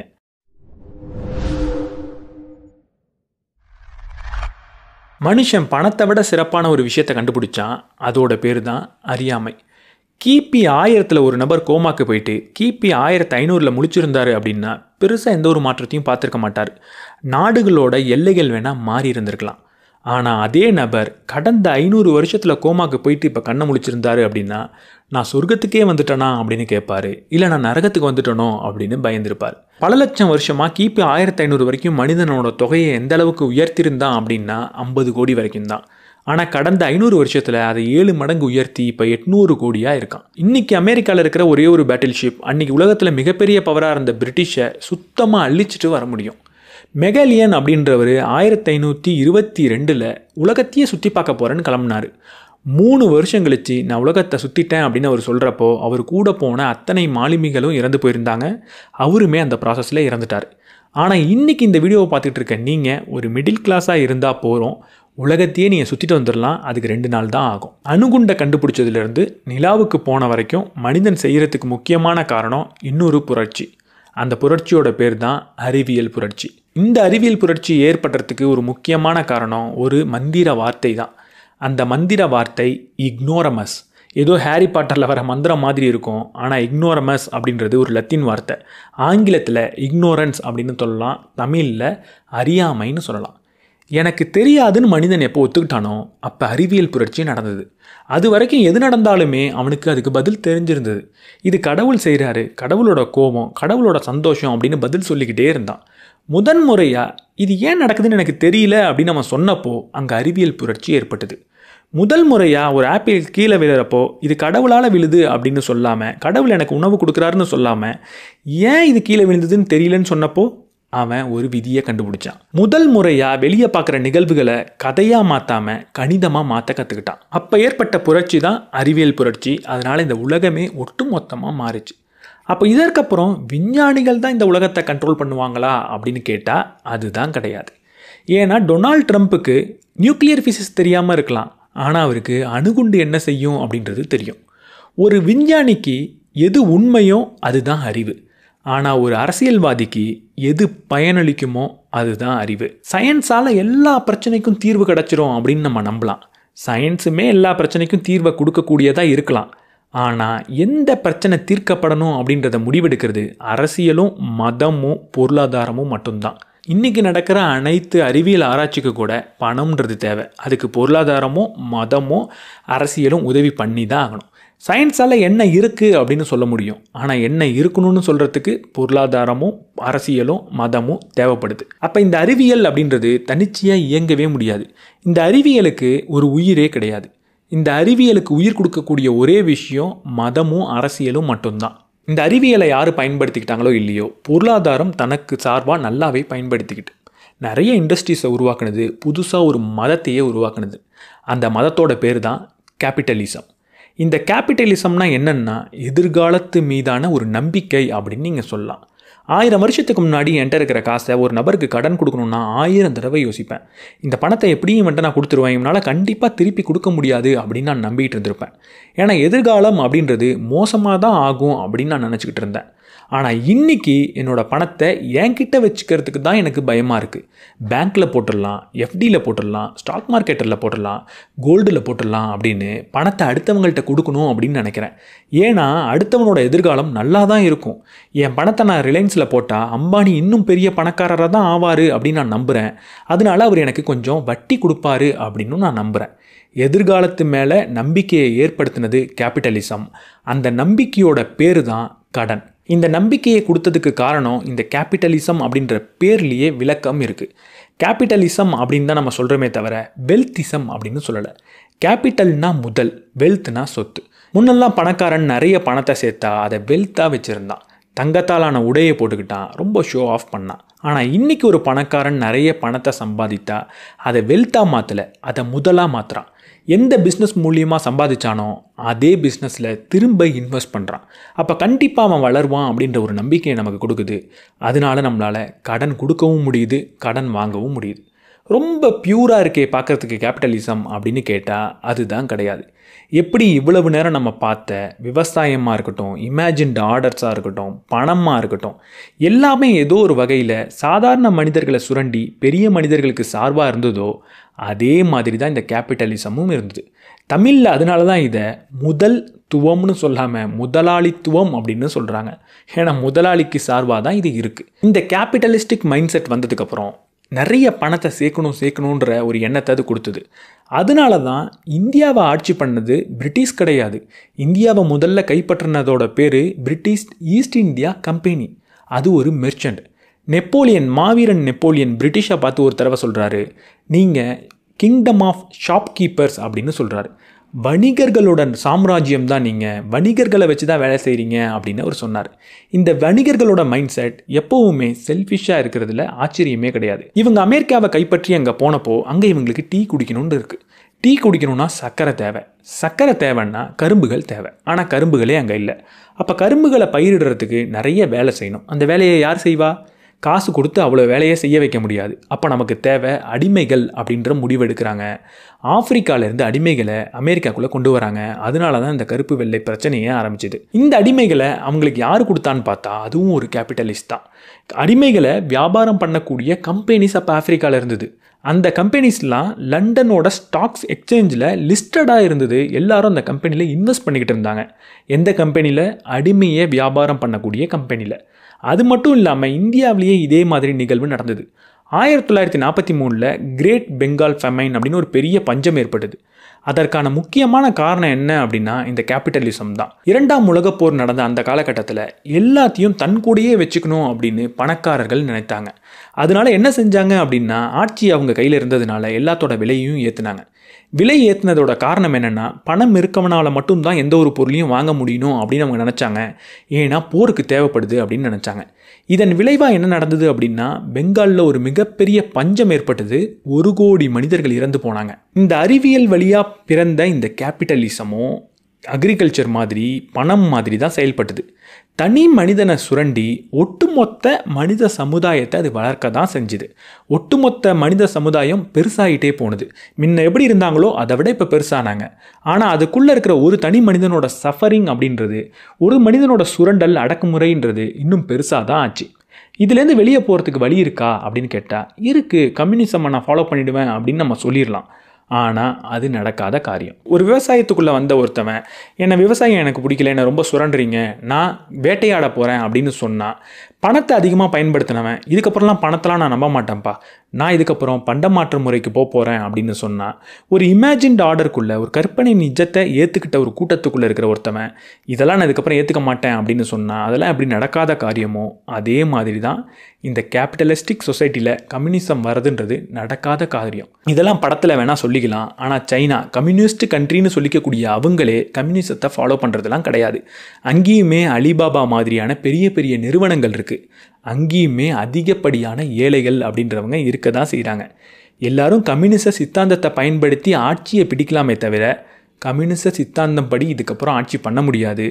ஏன்னா நம்ம எப்படி அக்ரிகல்ச்சருக்குள்ளே வந்தோமோ அதே மாதிரி இப்போது கேபிட்டலிசம்குள்ளே போயிட்டோம். அது மட்டும்தான் ஒரே வழி. இந்த தொழிற்சாலைகள் உருவாகிறதுக்கு முன்னாடி வரைக்கும் மனிதன் சாப்பாடை விவசாயம் பண்ணி ப்ரொடியூஸ் பண்ணிக்கிட்டு இருந்தான். அவன் ப்ரொடியூஸ் பண்ணுறதுல 90% உணவு விவசாயம் பண்ணுறவங்களுக்கே தேவைப்பட்டுக்கிட்டு இருந்தது. 90% மக்கள் விவசாயம் பண்ணிக்கிட்டும் இருந்தாங்க. மீதி இருக்கிற 10% உணவை தான் இந்த அரசியல்வாதிக்கும், அரசியல் பண்ணுறதுக்கும், ஆர்டிஸ்ட்டுக்கும் இவங்களுக்கெல்லாம் கொடுத்துக்கிட்டு இருந்தான். ஆனால் எப்போ இந்த இண்டஸ்ட்ரியல் ரெவல்யூஷன் ஆரம்பிச்சதோ அப்போ அவன் வெறும் 5% மேன் பவரை வச்சு உலகத்துக்கே தேவையான உணவை ப்ரொடியூஸ் பண்ணான். உலகத்துக்கே தேவையை விட அதிகமான உணவையும் ப்ரொடியூஸ் பண்ண ஆரம்பித்தான். முதல் முறையாக ஒரு கேள்வி கேட்டான். நான் உருவாக்குற சாப்பாடை யார் இப்போ வாங்குவா அப்படின்ற சந்தேகம் அவனுக்கு வந்துச்சு. அது வரைக்கும் தேவையில்லாத ஒரு உணவை அவன் ப்ரொடியூஸும் பண்ணல, தேவையை விட அதிகமாக அவனால் ப்ரொடியூஸ் பண்ணவும் முடியல. முதல் முறையாக இந்த கேபிட்டலிசம் அவனுக்கு நான் ப்ரொடியூஸ் பண்ணுற பொருளை யார் வாங்குவான்ற கேள்வியை உருவாக்குனது. அந்த கேபிட்டலிசம் ஒரு குட்டியை போட்டுச்சு. அதோட பேர் தான் கன்சியூமரிசம். இந்த ரொமான்டிக் கன்சியூமரிசம் அப்படின்னு சொல்லுவாங்க. ரொமான்டிசிசம் அப்படின்னா வாழ்க்கையை வாழ்கிறதுன்னு நம்ம சொல்கிறோம்ல, அதுதான். வாழ்க்கைனா என்னது? நம்ம எல்லாருமே பிறந்தோம், இன்றைக்கே ஒரு நாள் சாக போகிறோம். நம்ம சாகாமல் நம்ம இந்த நாளை கடத்துறதுக்கு பேர் தான் வாழ்க்கை. இன்றைக்கி நான் சாகாமல் இருந்தேன்னா இன்றைக்கி நான் வாழ்ந்துட்டேன்னு அர்த்தம். என்னோடய கொள்கையே நான் வாழ்கிறது தான், நான் செத்துடக்கூடாதுன்றது தான் என்னோட பயாலஜிக்கல் இன்ஸ்டிங்க்ட். ஸோ இன்றைக்கி நான் சாகாமல் இருக்கணும் அப்படின்னு நினைக்கிறது பேர் தான் வாழ்க்கை. ஆனால் அது வாழ்க்கை கிடையாது. இந்த பொருளை நீங்கள் வாங்கணும், இந்த உணவை நீங்கள் சாப்பிட்டு பார்க்கணும், அந்த மலை பிரதேசத்துக்கு நீ போகணும், உலகத்தில் இருக்கிற ஒவ்வொரு நாட்டையும் சுற்றி பார்க்கணும் அப்படின்னு சொல்கிறோம்ல, அது பேர் ரொமான்டிசிசம். கன்சியூமரிசம் அப்படின்னா பொருளை வாங்குறத ஒரு சந்தோஷமான விஷயமாக நம்ம பார்க்குறது. ஷாப்பிங் போகலாமா அப்படின்னு கேட்டால் ஏதோ ஒரு என்டர்டைன்மெண்ட்டுக்கு போகிற மாதிரி நம்ம பார்க்குறது தான் கன்சியூமரிசம். எகிப்தில் இருந்த ஒரு ஆளுக்கு பொண்டாட்டி கூட சண்டை வந்ததுன்னா, உன்னை நான் மம்மியாக போட்டு கட்டுறப்ப தங்கத்தில் கட்டி வச்சிடுறேன் அப்படின்னு சொல்லுவான். ஆனால் இன்றைக்கி ஒரு பொண்டாட்டி கூட சண்டை வந்ததுன்னா, உன்னை அந்த நாட்டுக்கு கூட்டிகிட்டு போகிறேன், இந்த நாட்டுக்கு கூட்டிகிட்டு போகிறேன் அப்படின்னு சொல்கிறான். இந்த ரொமான்டிக் கன்சியூமரிசம் அப்படின்னா ஊர் ஊராக சுற்றி செலவு பண்ணுறது தான். இப்போ நான் ஊர் ஊராக சுற்றுறது அப்படின்னு சொன்ன உடனே உங்களுக்கு ஒரு கோபம் வருது இல்லை? அந்த கோபம் நான் ஒரு ஹிந்துவையோ முஸ்லீமையோ தவறாக பேசினா அவங்களுக்கு வரக்கூடிய அதே கோபம் தான். நீங்கள் ஃபாலோ பண்ணக்கூடிய மதத்தோட பேர் தான் ரொமான்டிக் கன்சியூமரிசம். எல்லா மதத்துக்கும் ஒரு தலைவர்கள் இருப்பாங்க. அதே மாதிரி உங்கள் மதத்தோட தலைவர் தான் கேபிட்டலிஸ்ட். வரலாற்றை நல்லா எடுத்து பார்த்தீங்கன்னா, முன்னெல்லாம் செல்ஃபிஷ்னஸை ஒரு பாவமாக பார்த்தாங்க. செல்ஃப் அப்படின்னு நம்ம சிந்திக்கவே கூடாது. நான், எனக்கு, என் குடும்பம் அப்படின்னு நான் யோசித்தா அது மிகப்பெரிய தப்பு. அது பாவமாக எல்லா கல்ச்சரும் சொல்லி கொடுத்தது. ஏன்னா அப்போ ரிசோர்ஸ் கம்மியாக இருந்தது. நம்மளை ஆட்சி பண்ணவங்களும் பணக்காரர்களும் அவங்களுக்கு அந்த பொருளை எடுத்துக்கணும்னு நினச்சாங்க. நீங்கள் அப்போது எனக்கு வேணும்னு நினச்சிட்டிங்கன்னா அவங்களுக்கு எப்படி கிடைக்கும்? அப்போது நீங்கள் செல்ஃப்ன்ற ஒரு விஷயத்தை தவறான விஷயமாக, கொச்சையான விஷயமாக பார்க்கணும். இப்போ நான் உங்கள்கிட்ட சொல்கிறேன், உனக்காகவே யோசிச்சுட்டு இருந்தீங்கன்னா அது ரொம்ப கேவலமான விஷயம் தெரியுமா அப்படின்னு சொன்னால் கோபம் வரும். ஏன்னா இன்றைக்கி நம்மளோட மதம் என்ன சொல்லித்தருது அப்படின்னா, செல்ஃப் லவ்வை சொல்லித்தருது, செல்ஃப் ட்ரீட்டை சொல்லித்தருது. அதாவது உனக்காக ஒரு பொருளை வாங்கிக்கோ, உன் வாழ்க்கைன்றது ஒன்று தான், யூ லிவ் ஒன்லி ஒன்ஸ், போய் எல்லாத்தையும் அனுபவி, எல்லாத்தையும் வாங்கு, எல்லாத்தையும் பண்ணு அப்படின்னு சொல்லுது. ஏன் இன்றைக்கி இருக்கிற பணக்காரர்கள் அன்றைக்கி இருக்கிற பணக்காரர்கள் மாதிரி நிறைய பொருட்களை வாங்கணும்னு நினைக்கல. இன்றைக்கி இருக்கிற பணக்காரர்கள் நிறைய பொருட்களை விற்கணும்னு நினைக்கிறாங்க. அவங்க விற்கணும்னு நினைக்கிறப்போ அதற்கேற்ற மதத்தை தான் உருவாக்குவாங்க. அந்த மதம் தான் கன்சியூமரிசம். நிறைய பொருளை வாங்கி குவிங்கன்னு உங்களுக்கு இன்ட்ரெஸ்ட்டை தூண்டுறது. இன்றைக்கி இந்த மேஜைன்றது ரொட்டேட் ஆகிடுச்சு. அன்றைக்கெலாம் பணக்காரங்க பணத்தை கண்ணா பின்னான்னு செலவு பண்ணிகிட்டு இருந்தாங்க, ஏழைகள் பணத்தை சேமித்தாங்க. இன்றைக்கி பணக்காரன் பணத்தை பார்த்து இன்வெஸ்ட் பண்ணுறான், ஏழைகளை செலவு பண்ண தூண்டுறான். நீங்கள் செலவு பண்ணால் தான் அவன்கிட்ட பணம் சேரும். இந்த உலகத்தில் முதல் முறையாக ஒரு முழுமையான சக்ஸஸ் அடைஞ்ச ஒரு மதம்னா அது கேபிட்டலிஸ்டிக் கன்சியூமரிசம் தான். எல்லா மதமும் ஏதோ ஒரு விஷயத்த சொன்னுச்சு. ஜீசஸ் சொன்னார், அன்பாக இருங்க, இப்படி இருங்க, அப்படி இருங்கன்னு. முகமது நபியும் இப்படி இருங்க, அப்படி இருங்கன்னு நிறைய சொன்னார். கிருஷ்ண பரமாத்மாவும் இப்படி இருங்க, அப்படி இருங்கன்னு சொன்னார். அவங்க சொன்னதெல்லாம் எல்லாருமே கடைப்பிடிச்சாங்களான்னு கேட்டால் கடைப்பிடிக்கவே இல்லை. ஆனால் இந்த கேபிட்டலிஸ்டிக் கன்சியூமர்ஸோட தலைவர்கள் என்ன சொன்னாலும் எல்லாருமே கடைபிடிக்கிறாங்க. ஒரு வேலைக்கு போங்க, கொஞ்சமாக பணம் வரும், அதை முழுமையாக செலவு பண்ணுங்கள், கடன் வாங்கி மேலே செலவு பண்ணுங்கள், வட்டி கட்டுங்க, திரும்ப வேலைக்கு போங்க, கடைசி வரைக்கும் உழைங்கன்னு சொல்கிறது தான் இந்த கேபிட்டலிஸ்டிக் கன்சியூமரிசம். அதை நம்ம எல்லாருமே ரொம்ப ஆத்மார்த்தமாக ஃபாலோ பண்ணிக்கிட்டு இருக்கோம். த மோஸ்ட் சக்ஸஸ்ஃபுல் ரிலிஜியன் என்ன அப்படின்னா கேபிட்டலிஸ்டிக் கன்சியூமரிசம் தான். இந்த கேபிட்டலிசமும் இந்த சயின்டிஃபிக் ரெவல்யூஷனும் நமக்கு என்ன தான் பண்ணுது? அப்போ நல்லதே பண்ணலையா அப்படின்னு கேட்டால் ரொம்ப ரொம்ப பெரிய ஒரு நல்லதை பண்ணுது. அது என்னன்னா, நமக்கு அமைதியை கொடுத்தது. 1000 வருஷத்துக்கு முன்னாடி நம்ம உயிரோடு இல்லைன்ற ஒரே காரணத்துக்காக இன்றைக்கி உலகத்தில் அதிகமாக வயலன்ஸ் இருக்குதுன்னு நம்ம சொல்லிடக்கூடாது. அன்றைக்கி இருந்த வயலன்ஸை விட இன்றைக்கி ரொம்ப ரொம்ப ரொம்ப கம்மி. இன்றைக்கி உலகத்தில் வயலன்ஸால் இறக்கக்கூடிய மனிதர்களை விட சூசைட் பண்ணி இறக்குறவங்க தான் அதிகம். இத்தனைக்கும் உலகத்தில் சில போர்கள், சின்ன சின்ன போர்கள் நடந்துக்கிட்டு இருக்குது. இதை சேர்த்தாலுமே இந்த வயலன்ஸால் இறக்கக்கூடிய மனிதர்களை விட சூசைட் பண்ணி இறக்குறவங்க அதிகமாக இருக்காங்க. அதற்கு என்ன அர்த்தம் அப்படின்னா, வயலன்ஸ் ரொம்ப ரொம்ப ரொம்ப குறைஞ்சிருச்சு. ஏன் வயலன்ஸ் குறைஞ்சிது அப்படின்னு நினைக்கிறீங்க? முதல் காரணம், ஒரு மிகப்பெரிய தலைவர் ஒருத்தவர், ரொம்ப ரொம்ப முக்கியமான ஒரு நபர் நான் வயலன்ஸை கொண்டு வந்தார். அவர் மகாத்மா காந்தின்னு நீங்கள் சொன்னீங்கன்னா அவரை விட சிறந்த ஒரு மனிதர் இருக்கார். அவர் யாருன்னா ராபர்ட் ஓப்பன்ஹைமர். அவர் அணுகுண்டை கண்டுபிடிச்சவர். அவர் அணுகுண்டு கண்டுபிடிச்சதுக்கப்புறம் உலகத்தில் போர்கள் உண்மையாக குறைஞ்சிருச்சு. அவர் என்ன சொன்னார்னா, நான் இப்போது மரணமாக மாறிட்டேன் அப்படின்ற ஒரு வசனத்தை கூட சொன்னார். படத்தில் கூட பார்த்துருப்பீங்க. ஆனால் அவர் உண்மையாக சேவியராக தான் மாறிட்டார், நம்ம எல்லாரையும் காப்பாற்றிருக்கார். ஏன்னா இன்றைக்கி பிரிட்டிஷ் நினச்சா நம்மளை கைப்பற்ற முடியாது. ஏன்னா நம்மள்கிட்ட அணுகுண்டு இருக்குது, சல்லுன்னு விட்டுருவோமோன்ற ஒரு பயம் இருக்கும். இந்த மாதிரி எல்லா நாடுமே அணுகுண்டு வச்சுருக்கிறப்போ எல்லா நாடுமே பயந்துக்கிட்டு இருக்கு. யாருமே போர் புரியறதுக்கு அவ்வளோ ஈஸியாக முடிவெடுக்கிறது கிடையாது. ஒரு ஆயுதம் பயன்படுத்தாமலே பயனளிக்குது அப்படின்னா அது அணுகுண்டு தான். ரெண்டாவது, போர் புரியறதுனால இன்றைக்கி எந்த ஒரு பெனிஃபிட்டுமே கிடையாது. ஒரு காலத்தில் போர் புரிஞ்சு நம்ம நாட்டுக்குள்ளே வந்தாங்க அப்படின்னா நிறைய கொள்ளையடிக்க முடிஞ்சுது. இன்றைக்கி அறிவியல் புரட்சிக்கு அப்புறம் எல்லாமே அறிவாக மாறிடுச்சு. அங்கேருந்து போர் புரிஞ்சு வந்து நம்ம ஊரில் இருக்கிற ஐடி ஸ்டாஃபெல்லாம் கூட்டிகிட்டு போக முடியாது. அப்போது போர்னால் ஏற்படக்கூடிய நன்மைன்றது குறைஞ்சி போச்சு. 3வது, அமைதியால் ஏற்படக்கூடிய நன்மைன்றது அதிகமாகிடுச்சு. இன்றைக்கி சைனா நம்ம மேலே போர் எடுத்து ஈஸியாலாம் வராது. அதுக்கு காரணம் என்ன அப்படின்னா, போர் எடுத்து வந்தால் அவங்க ஊர் பொருளை இங்கே விற்க முடியாது. நம்ம நிறைய சைனா பொருளை வாங்கிட்டு இருக்கோம், அவங்களுக்கு பணம் கொடுத்துக்கிட்டு இருக்கோம். இந்த கேபிட்டலிஸ்டிக் மைண்ட் செட்னால அவங்களோட பொருளை இங்கே விற்க முடியாதுன்ற ஒரே காரணத்துக்காக போரையும் குறைச்சிக்கிட்டாங்க. இந்த கேபிட்டலிசமும் சயின்ஸும் நமக்கு கொடுத்த பெனிஃபிட் இந்த அமைதி தான். பல மில்லியன் வருஷமாக மனிதன் நேச்சுரல் செலெக்ஷன் அப்படின்ற ஒரு விஷயத்தை தான் பயன்படுத்திக்கிட்டு இருந்தான். நேச்சுரல் செலெக்ஷன் அப்படின்னா, இன்றைக்கி நம்ம வீட்டில் ஆடு மாடுலாம் எப்படி அடங்கி இருக்குது, அதெல்லாம் ஒரு மிருகம் தான், விட்டா ஓடிடணும். ஆனால் ஓடாமல் நம்ம சொல்கிறத ஏன் கேட்குது? ஏன்னா ஆரம்ப காலத்தில் மனிதன் நிறைய ஆட்டை நிறைய மாட்டை பிடிச்சான். அதில் சில மாடு அவன் சொல்கிறத கேட்டுச்சு, சில மாடு ஓட ஆரம்பிச்சிது. இப்படி ஓடின மாட்டெல்லாம் முதலையே கொன்று சாப்பிட்டுட்டான். எதெல்லாம் அவன் சொல்கிறத கேட்டுச்சோ அதை தான் அவனால் வீட்டில் வச்சுக்க முடியுன்றதுனால அதை வீட்டில் வச்சுக்கிட்டான்.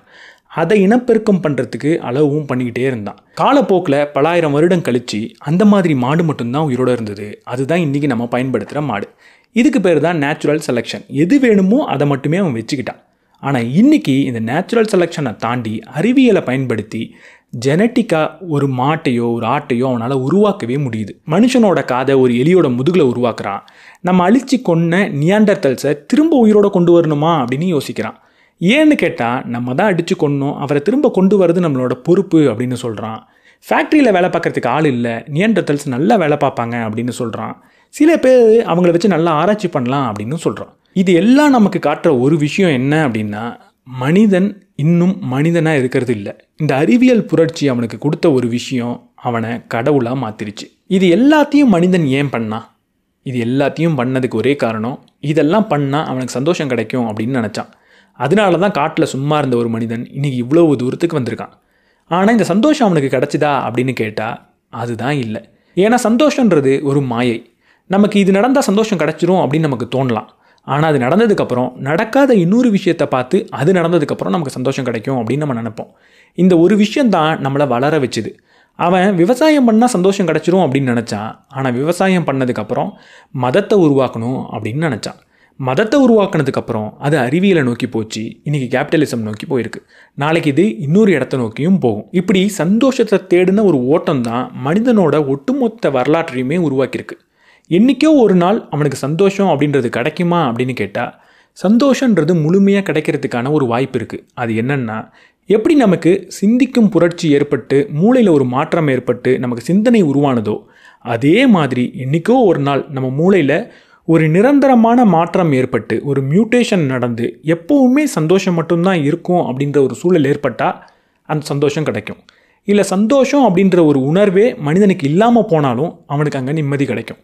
இது நடக்காத வரைக்கும் மனிதன் தொடர்ந்து ஓடிக்கிட்டே தான் இருப்பான். ஸோ இந்த புத்தகத்தில் ஓவராலாக இதுதான் சொல்லியிருந்தாங்க. இந்த புத்தகம் கிட்டத்தட்ட ஒரு அரசியல் சார்ந்த புத்தகம் மாதிரி உங்களுக்கு தோணலாம். இது மனிதனோட வரலாற்றை பேசுகிறப்போ சில இனங்களோட பெயர்களை நம்ம பயன்படுத்தியே ஆகணும். அப்படி பயன்படுத்தாமல் இந்த புத்தகத்தில் சொல்லியிருக்கிற அனைத்து விஷயத்தையும் உங்கள்கிட்ட கடத்த முடியுமானா என்னால் முடியாது. ஸோ இந்த அறிவை உங்களுக்கு கடத்தணுன்ற ஒரு நோக்கத்தோட சில வரலாற்று நிகழ்வுகளை சில சான்றுகள் இருக்கிற இடத்த மட்டும் எடுத்து நான் பயன்படுத்திக்கிட்டேன். அது உங்களை காயப்படுத்தியிருந்ததுன்னா என்னை நீங்கள் மன்னிச்சிடலாம். ஸோ இந்த வீடியோ பற்றி நீங்கள் என்ன நினைக்கிறீங்க அப்படின்றத கமெண்ட் செக்ஷனில் சொல்லுங்கள். இந்த வீடியோ உங்களுக்கு பிடிச்சிருந்ததுன்னா லைக் பண்ணிவிட்டு உங்கள் நண்பர்களோட ஷேர் பண்ணுங்கள். நம்ம சேனலுக்கு புதுசாக இருந்தீங்கன்னா சப்ஸ்கிரைப் பண்ணிவிட்டு பெல் பட்டனை ப்ரெஸ் பண்ணிவிடுங்க.